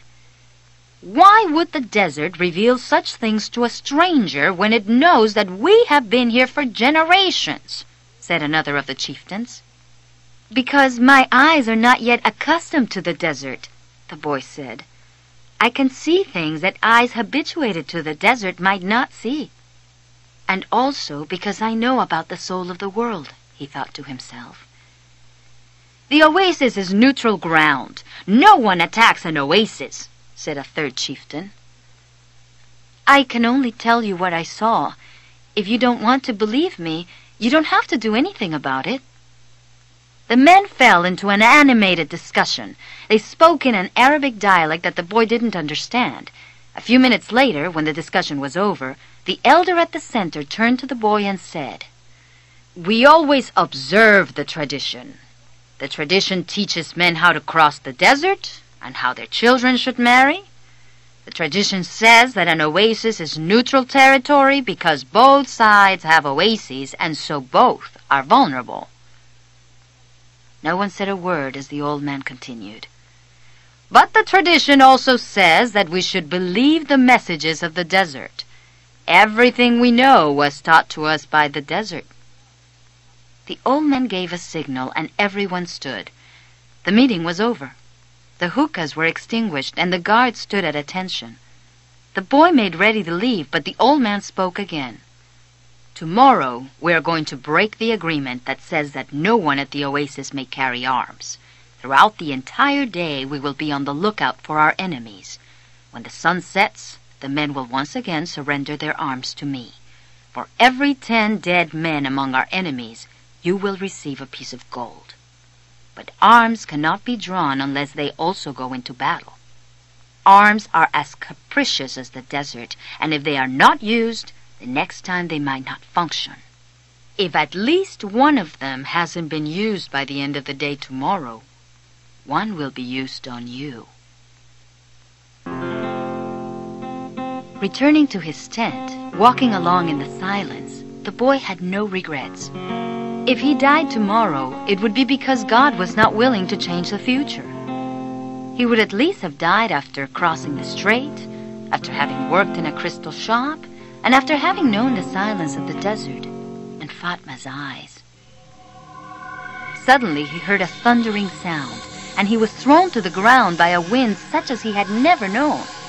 The area was swirling in dust so intense that it hid the moon from view. Before him was an enormous white horse, rearing over him with a frightening scream. When the blinding dust had settled a bit, the boy trembled at what he saw. Astride the animal was a horseman dressed completely in black, with a falcon perched on his left shoulder. He wore a turban, and his entire face, except for his eyes, was covered with a black kerchief. The strange horseman drew an enormous curved sword from a scabbard mounted on his saddle. The steel of its blade glittered in the light of the moon. "Who dares to read the meaning of the flight of the hawks?" he demanded so loudly that his words seemed to echo through the 50,000 palm trees of El Fayum. "It is I who dare to do so," said the boy, and he lowered his head to receive a blow from the sword. "Many lives will be saved because I was able to see through to the soul of the world." The sword didn't fall. Instead, the stranger lowered it slowly until the point touched the boy's forehead. It drew a droplet of blood. "Why did you read the flight of the birds?" the stranger asked, more quietly. "I read only what the birds wanted to tell me. They wanted to save the oasis. Tomorrow, all of you will die, because there are more men at the oasis than you have." The stranger withdrew the sword from the boy's forehead, and the boy felt immensely relieved. "Be careful with your prognostications," said the stranger. "When something is written, there is no way to change it." "All I saw was an army," said the boy. "I didn't see the outcome of the battle." The stranger seemed satisfied with the answer, but he kept the sword in his hand. "What is a stranger doing in this strange land?" "I'm following my destiny. It's not something you would understand."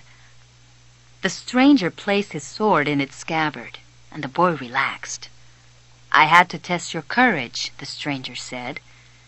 "Courage is the quality most essential to understanding the language of the world. You must not let up, even after having come so far. You must love the desert, but never trust it completely, because the desert tests all men. It challenges every step and kills those who become distracted." What he said reminded the boy of the old king. "If the warriors come here and your head is still on your shoulders at sunset, come and find me," said the stranger. The same hand that had brandished the sword now held a whip. The horse reared again, raising a cloud of dust. "Where do you live?" shouted the boy as the horseman rode away. The hand with the whip pointed to the south. The boy had met the alchemist. Next morning, there were 2,000 armed men scattered throughout the palm trees at El Fayum. Before the sun had reached its high point, 500 tribesmen appeared on the horizon. The mounted troops entered the oasis from the north. It appeared to be a peaceful expedition, but they all carried arms hidden in their robes. When they reached the white tent at the center of El Fayum, they withdrew their scimitars and rifles, and they attacked an empty tent. The men of the oasis surrounded the horsemen from the desert, and within half an hour, all but one of the intruders were dead. The tribesman spared was the commander of the battalion. That afternoon, he was brought before the tribal chieftains, who asked him why he had violated the tradition. The commander said that his men had been starving and thirsty, exhausted from many days of battle, and had decided to take the oasis so as to be able to return to the war. The tribal chieftain said that he felt sorry for the tribesmen, but that the tradition was sacred. He condemned the commander to death without honor.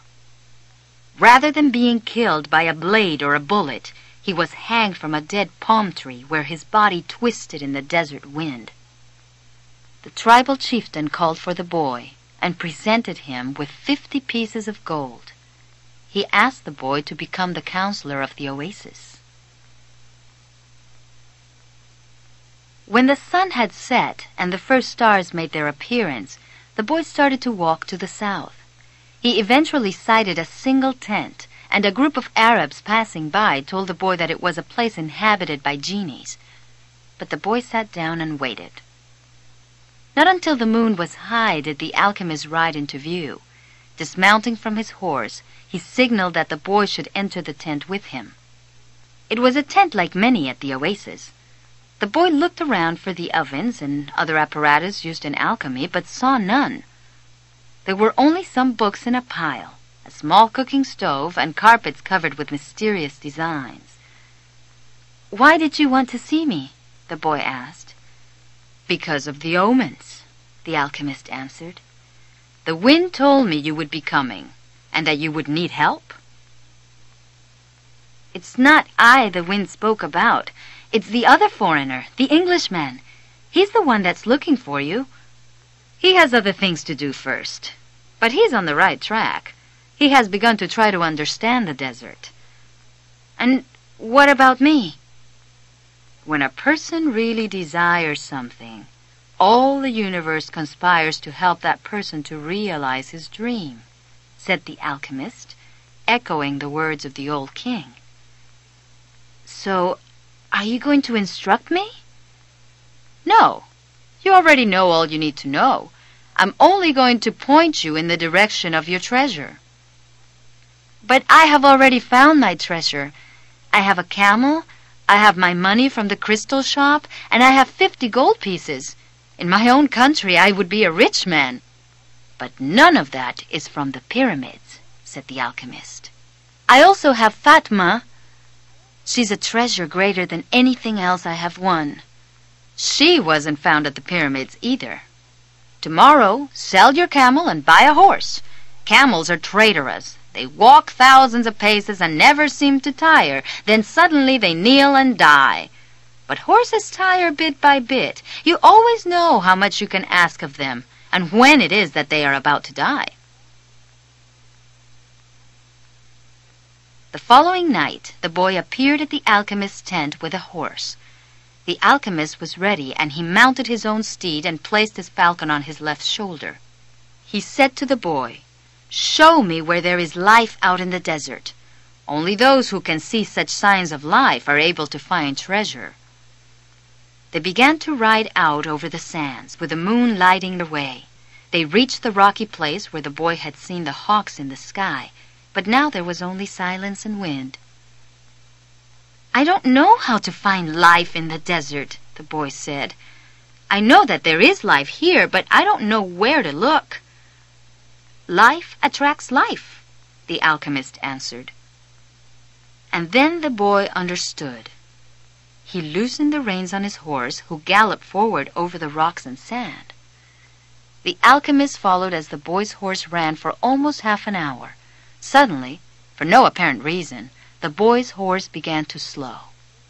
"There's life here," the boy said to the alchemist. "I don't know the language of the desert, but my horse knows the language of life." They dismounted, and the alchemist said nothing. Advancing slowly, they searched among the stones. The alchemist stopped abruptly and bent to the ground. There was a hole there among the stones. The alchemist put his hand into the hole, and then his entire arm up to his shoulder. Then, with a motion that startled the boy, he withdrew his arm and leaped to his feet. In his hand he grasped a snake by the tail. The snake fought frantically, making hissing sounds that shattered the silence of the desert. It was a cobra, whose venom could kill a person in minutes. The boy watched as the alchemist went to his horse and withdrew a scimitar.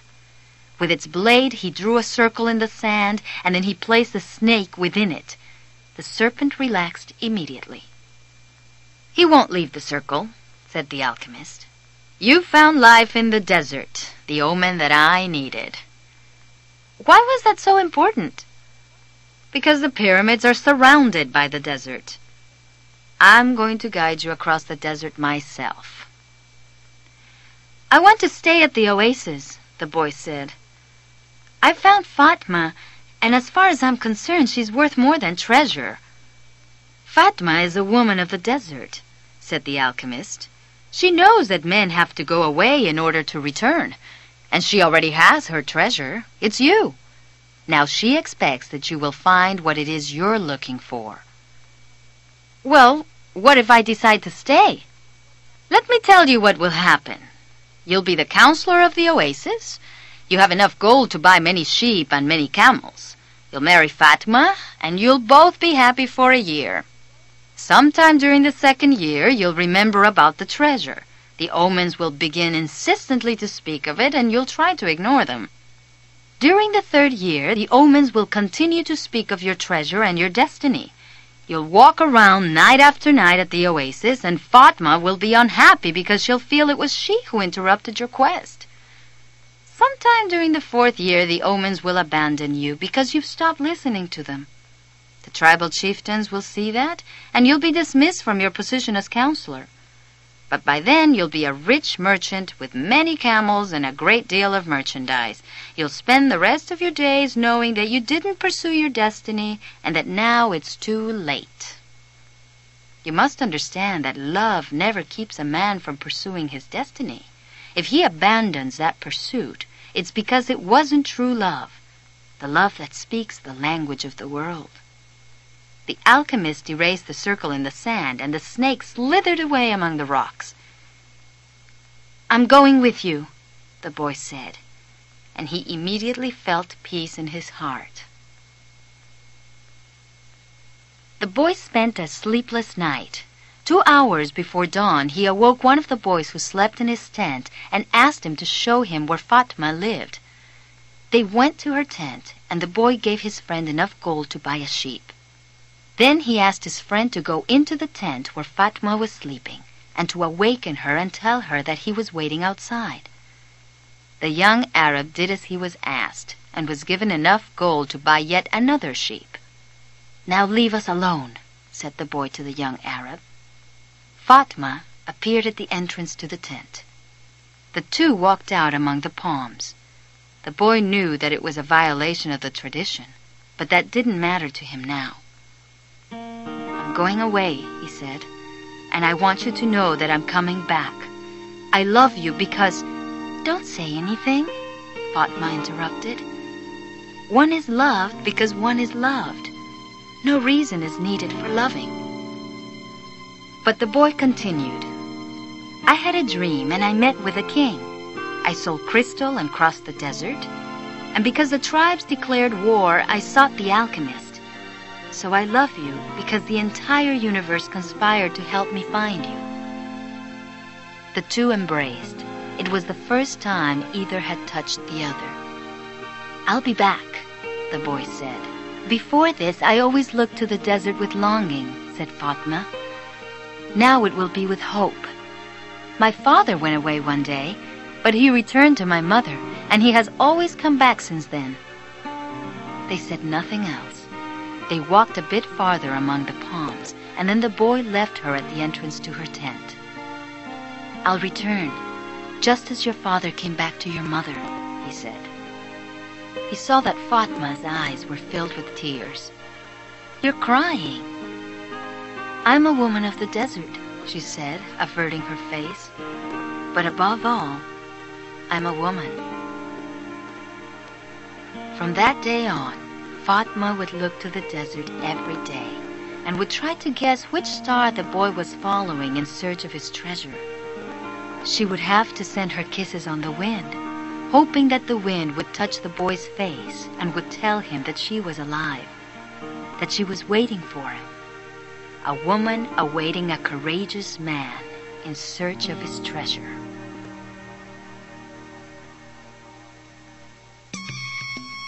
The alchemist and the boy began to ride across the sands of the desert.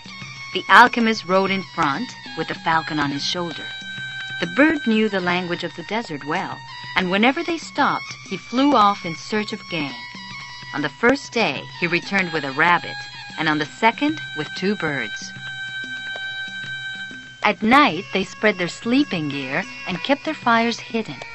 The desert nights were cold and were becoming darker and darker as the phases of the moon passed. They went on for a week, speaking only of the precautions they needed to follow in order to avoid the battles between the tribes. The war continued, and at times the wind carried the sweet, sickly smell of blood. Battles had been fought nearby, and the wind reminded the boy that there was the language of omens, always ready to show him what his eyes had failed to observe. On the 7th day, the alchemist decided to make camp earlier than usual. The falcon flew off to find game, and the alchemist offered his water container to the boy. "You are almost at the end of your journey," said the alchemist. "I congratulate you for having pursued your destiny." "And you've told me nothing along the way," said the boy. "I thought you were going to teach me some of the things you know." "There is only one way to learn," the alchemist answered. "It's through action. Everything you need to know you have learned through your journey. You need to learn only one thing more." "Why are you called the alchemist?" the boy asked. "Because that's what I am." "And what went wrong when other alchemists tried to make gold and were unable to do so?" "They were looking only for gold," his companion answered. "They were seeking the treasure of their destiny without wanting actually to live out that destiny." "What is it that I still need to know?" the boy asked. "Listen to your heart. It knows all things because it came from the soul of the world, and it will one day return there."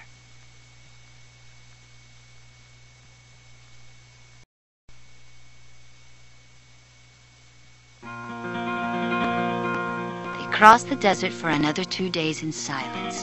The alchemists had become much more cautious because they were approaching the area where the most violent battles were being waged. As they moved along, the boy tried to listen to his heart. It was not easy to do.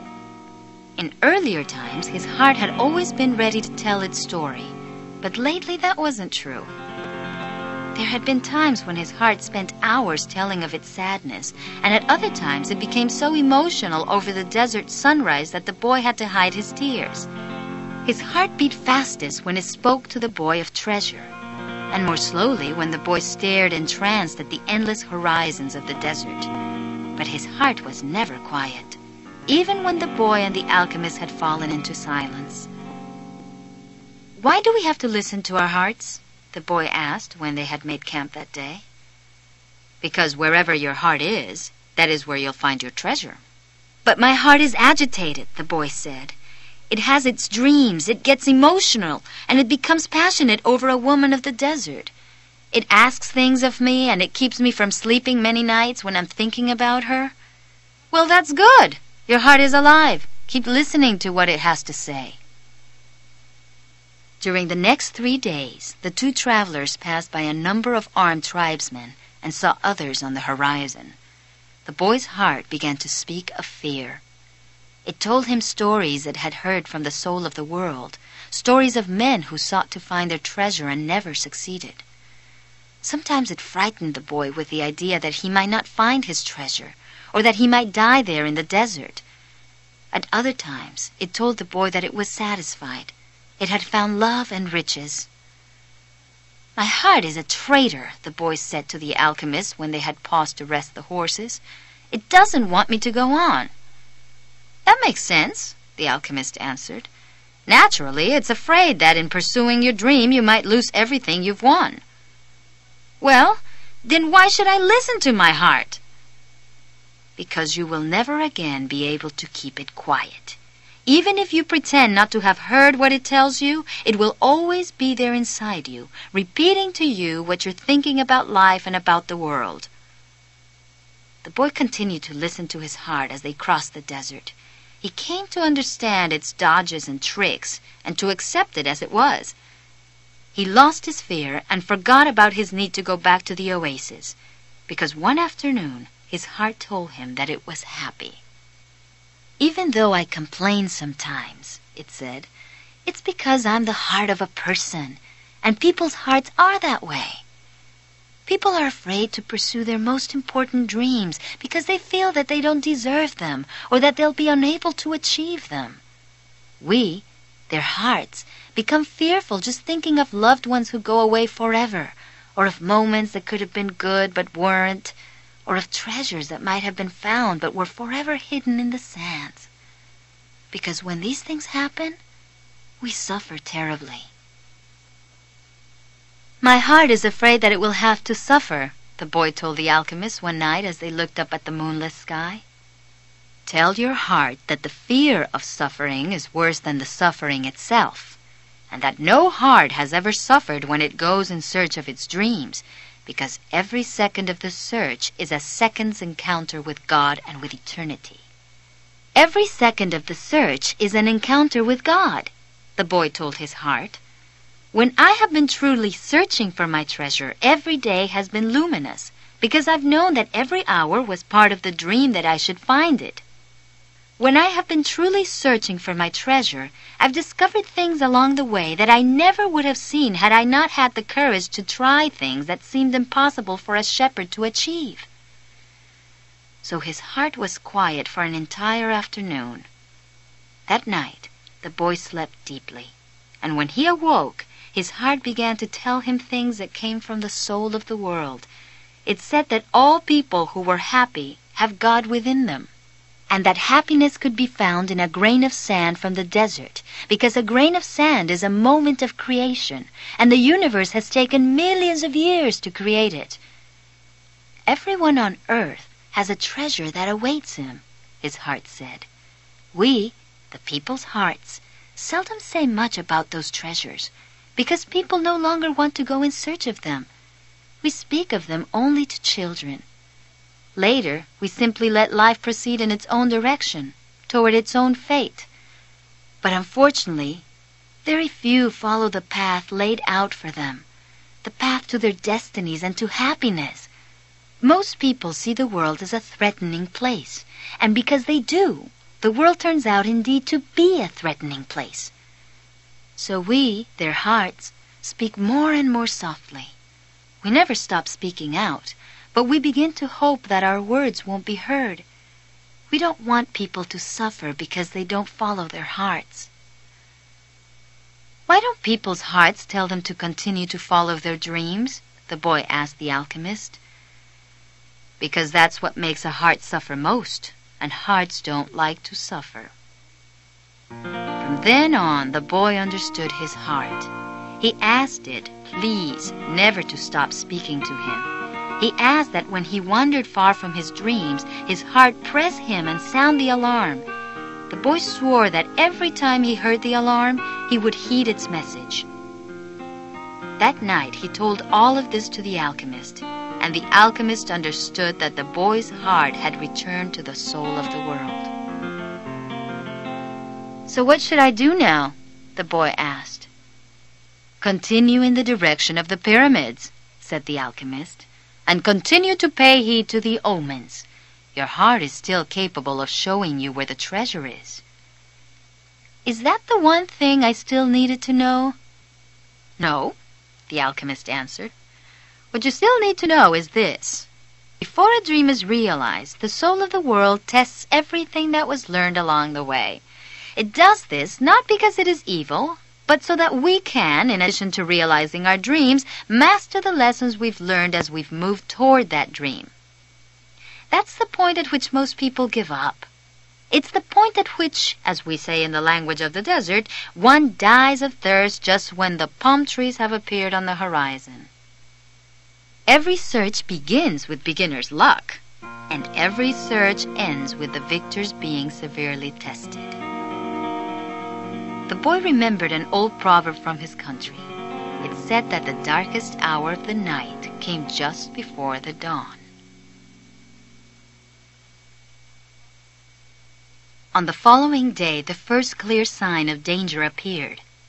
3 armed tribesmen approached and asked what the boy and the alchemist were doing there.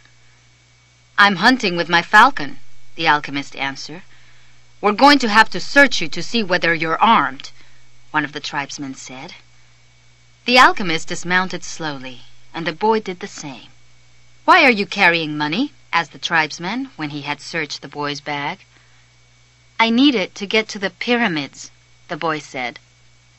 The tribesman who was searching the alchemist's belongings found a small crystal flask filled with a liquid and a yellow glass egg that was slightly larger than a chicken's egg. "What are these things?" he asked. "That's the philosopher's stone and the elixir of life. It's the masterwork of the alchemists. Whoever swallows that elixir will never be sick again, and a fragment from that stone turns any metal into gold." The Arabs laughed at him, and the alchemist laughed along. They thought his answer was amusing, and they allowed the boy and the alchemist to proceed with all of their belongings. "Are you crazy?" the boy asked the alchemist when they had moved on. "What did you do that for?" "To show you one of life's simple lessons," the alchemist answered. "When you possess great treasures within you and try to tell others of them, seldom are you believed." They continued across the desert. With every day that passed, the boy's heart became more and more silent. It no longer wanted to know about things of the past or future. It was content simply to contemplate the desert and to drink with the boy from the soul of the world. The boy and his heart had become friends, and neither was capable now of betraying the other. One afternoon, they passed by the encampment of one of the tribes. At each corner of the camp were Arabs garbed in beautiful white robes, with arms at the ready. The men were smoking their hookahs and trading stories from the battlefield. No one paid any attention to the two travelers. "There's no danger," the boy said when they had moved on past the encampment. The alchemist sounded angry. "Trust in your heart, but never forget that you're in the desert.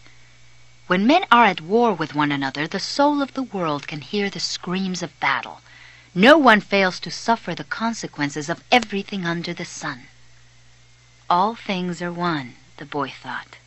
And then, as if the desert wanted to demonstrate that the alchemist was right, two horsemen appeared from behind the travelers. "You can't go any farther," one of them said. "You're in the area where the tribes are at war." "I'm not going very far," the alchemist answered, looking straight into the eyes of the horsemen. They were silent for a moment, and then agreed that the boy and the alchemist could move along.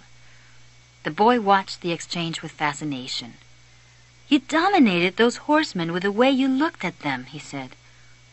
"Your eyes show the strength of your soul," answered the alchemist. Finally, when they had crossed the mountain range that extended along the entire horizon, the alchemist said that they were only 2 days from the pyramids. "If we're going to go our separate ways soon," the boy said, "then teach me about alchemy." "You already know about alchemy. It is about penetrating to the soul of the world and discovering the treasure that has been reserved for you." "No, that's not what I mean. I'm talking about transforming lead into gold." The alchemist fell as silent as the desert and answered the boy only after they had stopped to eat. "Everything in the universe evolved," he said, "and for wise men, gold is the metal that evolved the furthest. Don't ask me why. I don't know why. I just know that the tradition is always right. Men have never understood the words of the wise, so gold, instead of being seen as a symbol of evolution, became the basis for conflict. Those who were interested only in gold forgot that lead, copper, and iron have their own destinies to fulfill. And anyone who interferes with the destiny of another thing never will discover his own." The sun was setting when the boy's heart sounded a danger signal.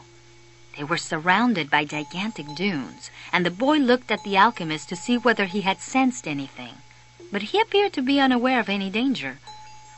5 minutes later, the boy saw 2 horsemen waiting ahead of them. Before he could say anything to the alchemist, the 2 horsemen had become 10, and then 100, and then they were everywhere in the dunes. They were tribesmen dressed in blue, with black rings surrounding their turbans. Their faces were hidden behind blue veils, with only their eyes showing. Even from a distance, their eyes conveyed the strength of their souls, and their eyes spoke of death.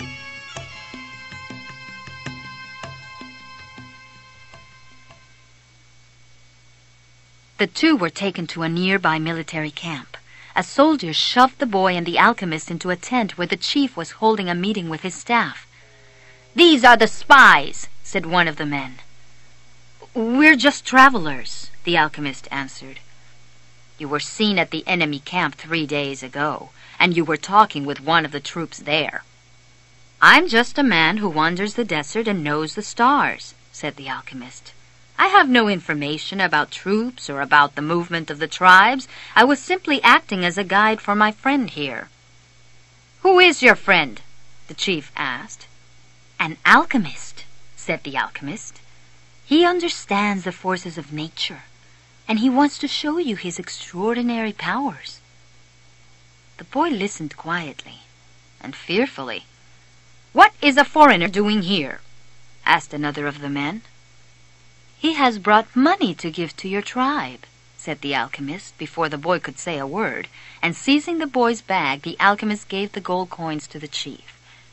The Arab accepted them without a word. There was enough there to buy a lot of weapons. "What is an alchemist?" he asked finally. "It's a man who understands nature and the world. If he wanted to, he could destroy this camp just with the force of the wind." The men laughed. They were used to the ravages of war and knew that the wind could not deliver them a fatal blow. Yet each felt his heart beat a bit faster. They were men of the desert, and they were fearful of sorcerers. "I want to see him do it," said the chief. "He needs 3 days," answered the alchemist. "He is going to transform himself into the wind just to demonstrate his powers. If he can't do so, we humbly offer you our lives for the honor of your tribe." "Ha! You can't offer me something that is already mine," the chief said arrogantly. But he granted the travelers 3 days. The boy was shaking with fear, but the alchemist helped him out of the tent. "Don't let them see that you're afraid," the alchemist said. "They are brave men, and they despise cowards." But the boy couldn't even speak.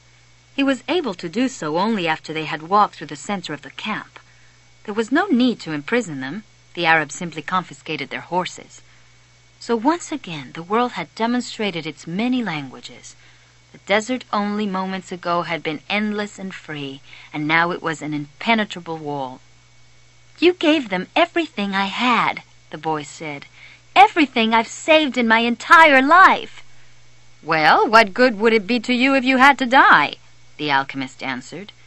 "Your money saved us for 3 days. It's not often that money saves a person's life." The first day passed. There was a major battle nearby, and a number of wounded were brought back to the camp. The dead soldiers were replaced by others, and life went on. Death doesn't change anything, the boy thought. At the end of the day, he went looking for the alchemist, who had taken his falcon out into the desert. "I have no idea how to turn myself into the wind," the boy said. "Well, you'll have to learn. Your life depends on it." "But what if I can't?" "Then you'll die in the midst of trying to realize your destiny." That's a lot better than dying like millions of other people who never even knew what their destinies were. "But don't worry," the alchemist continued. "Usually the threat of death makes people a lot more aware of their lives." On the second day, the boy climbed to the top of a cliff near the camp. The sentinels allowed him to go. They had already heard about the sorcerer who could turn himself into the wind, and they didn't want to go near him. In any case, the desert was impassable. He spent the entire afternoon of the second day looking out over the desert and listening to his heart. The boy knew the desert sensed his fear. They both spoke the same language. On the third day, the chief met with his officers. He called the alchemist to the meeting and said, "Let's go see the boy who turns himself into the wind." "Let's," the alchemist answered. The boy took them to the cliff where he had been on the previous day. He told them all to be seated. "It's going to take a while," the boy said. "We're in no hurry," the chief answered. "We are men of the desert." The boy looked out at the horizon. There were mountains in the distance, and there were dunes, rocks, and plants that insisted on living where survival seemed impossible. "What do you want here today?" the desert asked him. "Didn't you spend enough time looking at me yesterday?" "Somewhere you are holding the person I love," the boy said. "So when I look out over your sands, I am also looking at her. I want to return to her, and I need your help so that I can turn myself into the wind." "What is love?" the desert asked. "Love is the falcon's flight over your sands, because for him you are a green field from which he always returns with game. He knows your rocks, your dunes, and your mountains, and you are generous to him." "The falcon's beak carries bits of me myself," the desert said. "For years I care for his game, feeding it with the little water that I have, and then I show him where the game is. And one day, as I enjoy the fact that his game thrives on my surface, the falcon dives out of the sky and takes away what I've created." "But that's why you created the game in the first place," the boy answered, "to nourish the falcon, and the falcon then nourishes man. And eventually man will nourish your sands, where the game will once again flourish. That's how the world goes." "So is that what love is?" "Yes, that's what love is. It's what makes the game become the falcon become man, and man, in his turn, the desert. It's what turns lead into gold and makes the gold return to the earth." "I don't understand what you're talking about," the desert said. "But you can at least understand that somewhere in your sands there is a woman waiting for me, and that's why I have to turn myself into the wind." The desert didn't answer him for a few moments. Then it told him, "I'll give you my sands to help the wind to blow, but alone I can't do anything. You have to ask for help from the wind." A breeze began to blow. The tribesmen watched the boy from a distance, talking among themselves in a language that the boy couldn't understand. The alchemist smiled. The wind approached the boy and touched his face. It knew of the boy's talk with the desert, because the winds know everything. They blow across the world without a birthplace and with no place to die. "Help me," the boy said. "One day you carried the voice of my loved one to me." "Who taught you to speak the language of the desert and the wind?" "My heart," the boy answered. "I have inside me the winds, the deserts, the oceans, the stars, and everything created in the universe. We were all made by the same hand, and we have the same soul. I want to be like you, able to reach every corner of the world, cross the seas, blow away the sands that cover my treasure, and carry the voice of the woman I love." "People can't turn themselves into the wind said. "Just teach me to be the wind for a few moments," said the boy, "so you and I can talk about the limitless possibilities of people and the winds." The wind's curiosity was aroused, something that had never happened before. It wanted to talk about these things, but it didn't know how to turn a man into the wind. And look how many things the wind already knew how to do. It created deserts, sank ships, felled entire forests, and blew through cities filled with music and strange noises. It felt that it had no limits, yet here was a boy saying that there were other things the wind should be able to do. "This is what we call love," the boy said, seeing that the wind was close to granting what he requested. "When you are loved, you can do anything in creation. When you are loved, there's no need at all to understand what's happening, because everything happens within you. And even men can turn themselves into the wind, as long as the wind helps, of course." The wind was a proud being, and it was becoming irritated with what the boy was saying. It commenced to blow harder, raising the desert sands. But finally it had to recognize that even making its way around the world, it didn't know how to turn a man into the wind. And it knew nothing about love. "In my travels around the world, I've often seen people speaking of love and looking toward the heavens, the wind said, furious at having to acknowledge its own limitations. Maybe it's better to ask heaven. Well then, help me to do that, the boy said. Fill this place with a sandstorm so strong that it blots out the sun. Then I can look to heaven without blinding myself. So the wind blew with all its strength, and the sky was filled with sand. The sun was turned into a golden disk. At the camp, it was difficult to see anything. The men of the desert were already familiar with that wind. They called it the Samum, and it was worse than a storm at sea. Their horses cried out, and all their weapons were filled with sand. The wind told me that you know about love, the boy said to the sun. If you know about love, you must also know about the soul of the world, because it's made of love. From where I am, the sun said, I can see the soul of the world. It communicates with my soul, and together we cause the plants to grow and the sheep to seek out shade. From where I am, and I'm a long way from the earth, I learned how to love. I know that if I came even a little bit closer to the earth, everything there would die, and the soul of the world would no longer exist. So we contemplate each other, and we want each other, and I give it life and warmth, and it gives me my reason for living. You are wise, because you observe everything from a distance, the boy said. But I'm not sure you know about love. The sun thought about that and decided to shine more brightly. The wind, which was enjoying the conversation, started to blow with greater force so that the sun would not blind the boy. Why did you say that I don't know about love? The sun asked the boy.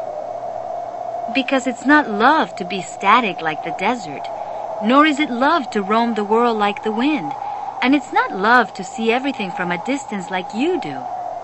Love is the force that transforms and improves the soul of the world. When I first reached through to it, I thought the soul of the world was perfect.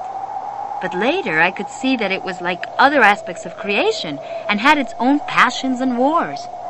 It is we who nourish the soul of the world, and the world we live in will be either better or worse depending on whether we become better or worse. And that's where the power of love comes in. Because when we love, we always strive to become better than we are. So what do you want of me? The sun asked. I want you to help me turn myself into the wind, the boy answered. Nature knows me as the wisest being in creation, the sun said. But I don't know how to turn you into the wind. Then whom should I ask? The sun thought for a minute. The wind was listening closely and wanted to tell every corner of the world that the sun's wisdom had its limitations, that it was unable to deal with this boy who spoke the language of the world. Speak to the hand that wrote all, said the sun. The wind screamed with delight and blew harder than ever. The tents were being blown from their ties to the earth, and the animals were being freed from their tethers. On the cliff, the men clutched at each other as they sought to keep from being blown away. The boy turned to the hand that wrote all. As he did so, he sensed that the universe had fallen silent, and he decided not to speak. A current of love rushed from his heart, and the boy began to pray. It was a prayer that he had never said before, because it was a prayer without words or pleas. In the silence, he understood that the desert, the wind, and the sun were also trying to understand the signs written by the hand, and were seeking to follow their paths and to understand what had been written on a single emerald. Only the hand could perform miracles, or transform the sea into a desert, or a man into the wind. Because only the hand understood that it was a larger design that had moved the universe to the point at which 6 days of creation had evolved into a master work. The boy reached through to the soul of the world and saw that it was a part of the soul of God. And he saw that the soul of God was his own soul, and that he, a boy, could perform miracles. The Samum blew that day as it had never blown before. For generations thereafter, the Arabs recounted the legend of a boy who had turned himself into the wind, almost destroying a military camp in defiance of the most powerful chief in the desert. When the Samum ceased to blow, everyone looked to the place where the boy had been. But he was no longer there. He was standing next to a sand-covered sentinel on the far side of the camp. The men were terrified at his sorcery, but there were two people who were smiling. The alchemist, because he had found his perfect disciple, and the chief, because that disciple had understood the glory of God. The following day, the general bade the boy and the alchemist farewell, and provided them with an escort party to accompany them as far as they chose. They rode for the entire day. Toward the end of the afternoon, they came upon a Coptic monastery. The alchemist dismounted and told the escorts they could return to the camp. "From here on, you will be alone," the alchemist said to the boy. "You're only 3 hours from the pyramids." "Thank you," said the boy. "You taught me the language of the world." "I only invoke what you already knew." The alchemist knocked on the gate of the monastery. A monk dressed in black came to the gates. They spoke for a few minutes in the Coptic tongue, and the alchemist bade the boy enter. "I asked him to let me use the kitchen for a while," the alchemist smiled. They went to the kitchen at the back of the monastery. The alchemist lighted the fire, and the monk brought him some lead, which the alchemist placed in an iron pan. When the lead had become liquid, the alchemist took from his pouch the strange yellow egg.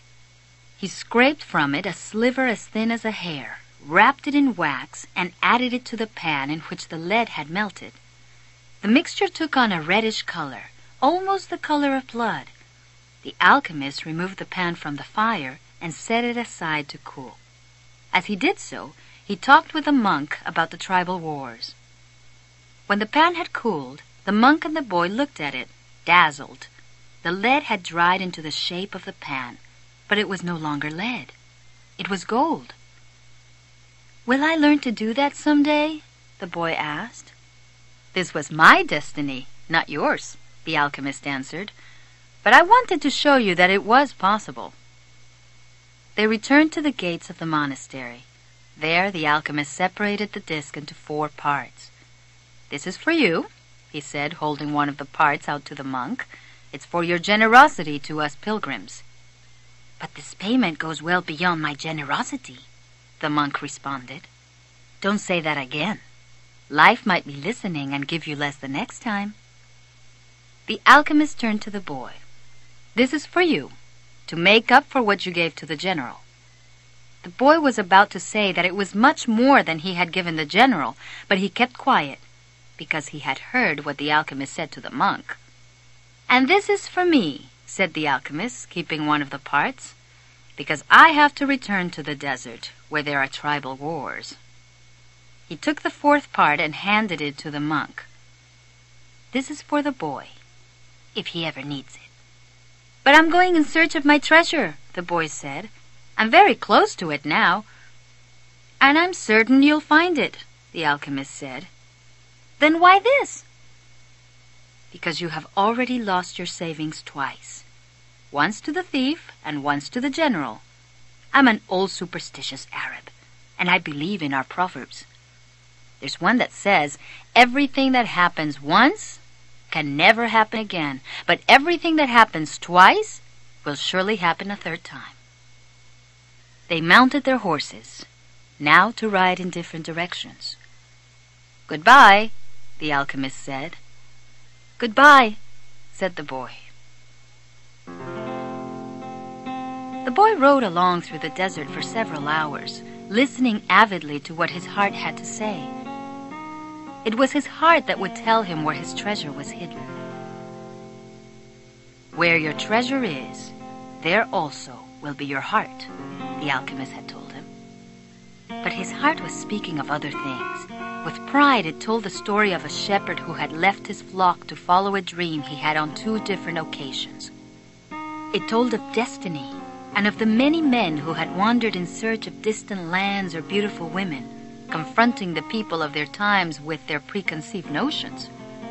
It spoke of journeys, discoveries, books, and change. As he was about to climb yet another dune, his heart whispered, "Be aware of the place where you are brought to tears. That's where I am, and that's where your treasure is." The boy climbed the dune slowly. A full moon rose again in the starry sky. It had been a month since he had set forth from the oasis. The moonlight cast shadows through the dunes, creating the appearance of a rolling sea. It reminded the boy of the day when the horse had reared in the desert and he had come to know the alchemist. And the moon fell on the desert silence and on a man's journey in search of treasure. When he reached the top of the dune, his heart leapt. There, illuminated by the light of the moon and the brightness of the desert, stood the solemn and majestic pyramids of Egypt. The boy fell to his knees and wept. He thanked God for making him believe in his destiny and for leading him to meet a king, a merchant, an Englishman, and an alchemist. And above all, for his having met a woman of the desert who had told him that love would never keep a man from his destiny. If he wanted to, he could now return to the oasis, go back to Fatima, and live his life as a simple shepherd. After all, the alchemist continued to live in the desert, even though he understood the language of the world and knew how to transform lead into gold. He didn't need to demonstrate his science and art to anyone. The boy told himself that on the way toward realizing his own destiny, he had learned all he needed to know and had experienced everything he might have dreamed of. But here he was at the point of finding his treasure, and he reminded himself that no project is completed until its objective has been achieved. The boy looked at the sands around him and saw that where his tears had fallen, a scarab beetle was scuttling through the sand. During his time in the desert, he had learned that in Egypt, the scarab beetles are a symbol of God. Another omen! The boy began to dig into the dune. As he did so, he thought of what the crystal merchant had once said, that anyone could build a pyramid in his backyard. The boy could see now that he couldn't do so if he placed stone upon stone for the rest of his life. Throughout the night, the boy dug at the place he had chosen, but found nothing. He felt weighted down by the centuries of time since the pyramids had been built, but he didn't stop. He struggled to continue digging as he fought the wind, which often blew the sand back into the excavation. His hands were abraded and exhausted, but he listened to his heart. It had told him to dig where his tears fell. As he was attempting to pull out the rocks he encountered, he heard footsteps. Several figures approached him. Their backs were to the moonlight, and the boy could see neither their eyes nor their faces. "What are you doing here?" one of the figures demanded. Because he was terrified, the boy did not answer. He had found where his treasure was, and was frightened at what might happen. "We're refugees from the tribal wars, and we need money," another figure said. "What are you hiding there?" "I'm not hiding anything," the boy answered. But one of them seized the boy and yanked him back out of the hole. Another, who was searching the boy's bags, found the piece of gold. "There's gold here," he said. The moon shone on the face of the Arab who had seized him, and in the man's eyes the boy saw death. "He's probably got more gold hidden in the ground."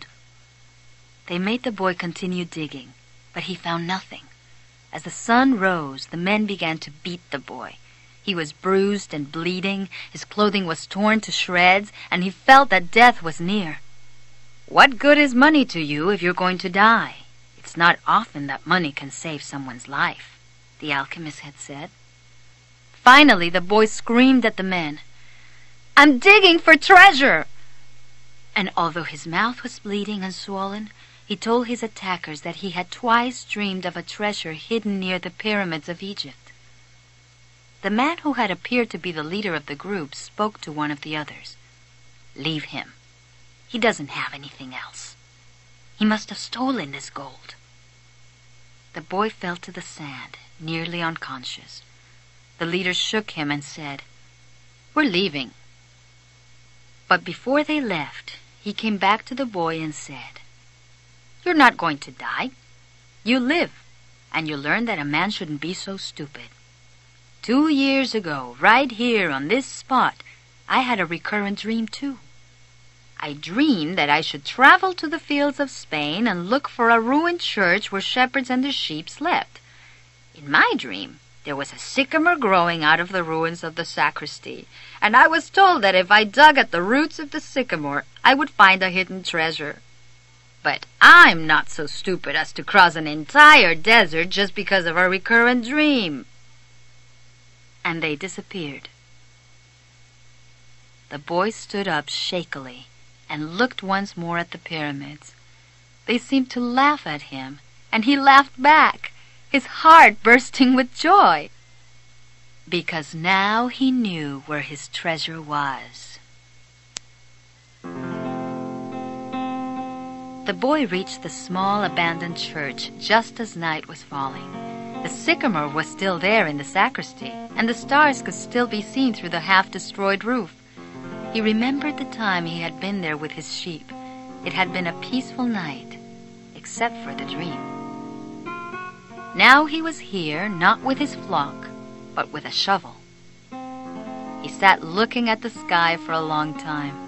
Then he took from his knapsack a bottle of wine and drank some. He remembered the night in the desert when he had sat with the alchemist as they looked at the stars and drank wine together. He thought of the many roads he had traveled and of the strange way God had chosen to show him his treasure. If he hadn't believed in the significance of recurrent dreams, he would not have met the gypsy woman, the king, the thief, or... well, it's a long list, but the path was written in the omens, and there was no way I could go wrong, he said to himself. He fell asleep, and when he awoke, the sun was already high. He began to dig at the base of the sycamore. "You old sorcerer," the boy shouted up to the sky. "You knew the whole story. You even left a bit of gold at the monastery so I could get back to this church." The monk laughed when he saw me come back in tatters.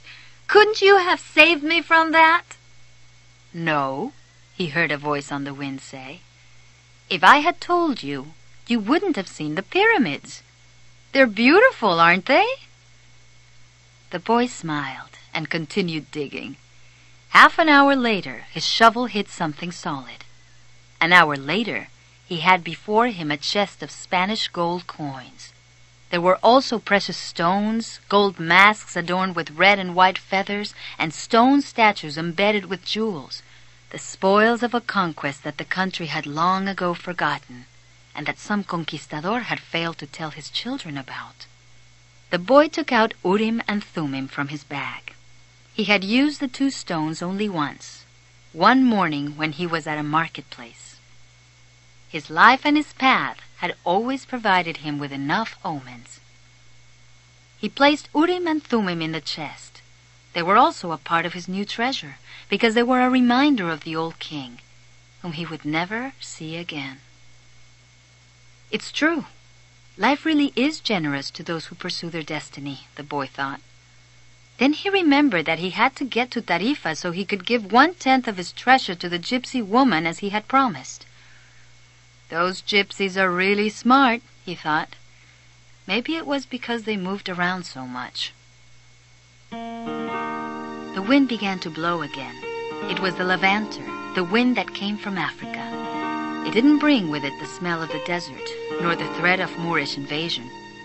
Instead, it brought the scent of a perfume he knew well, and the touch of a kiss that came from far away, slowly until it rested on his lips. The boy smiled. It was the first time she had done that. "I'm coming, Fatma," he said.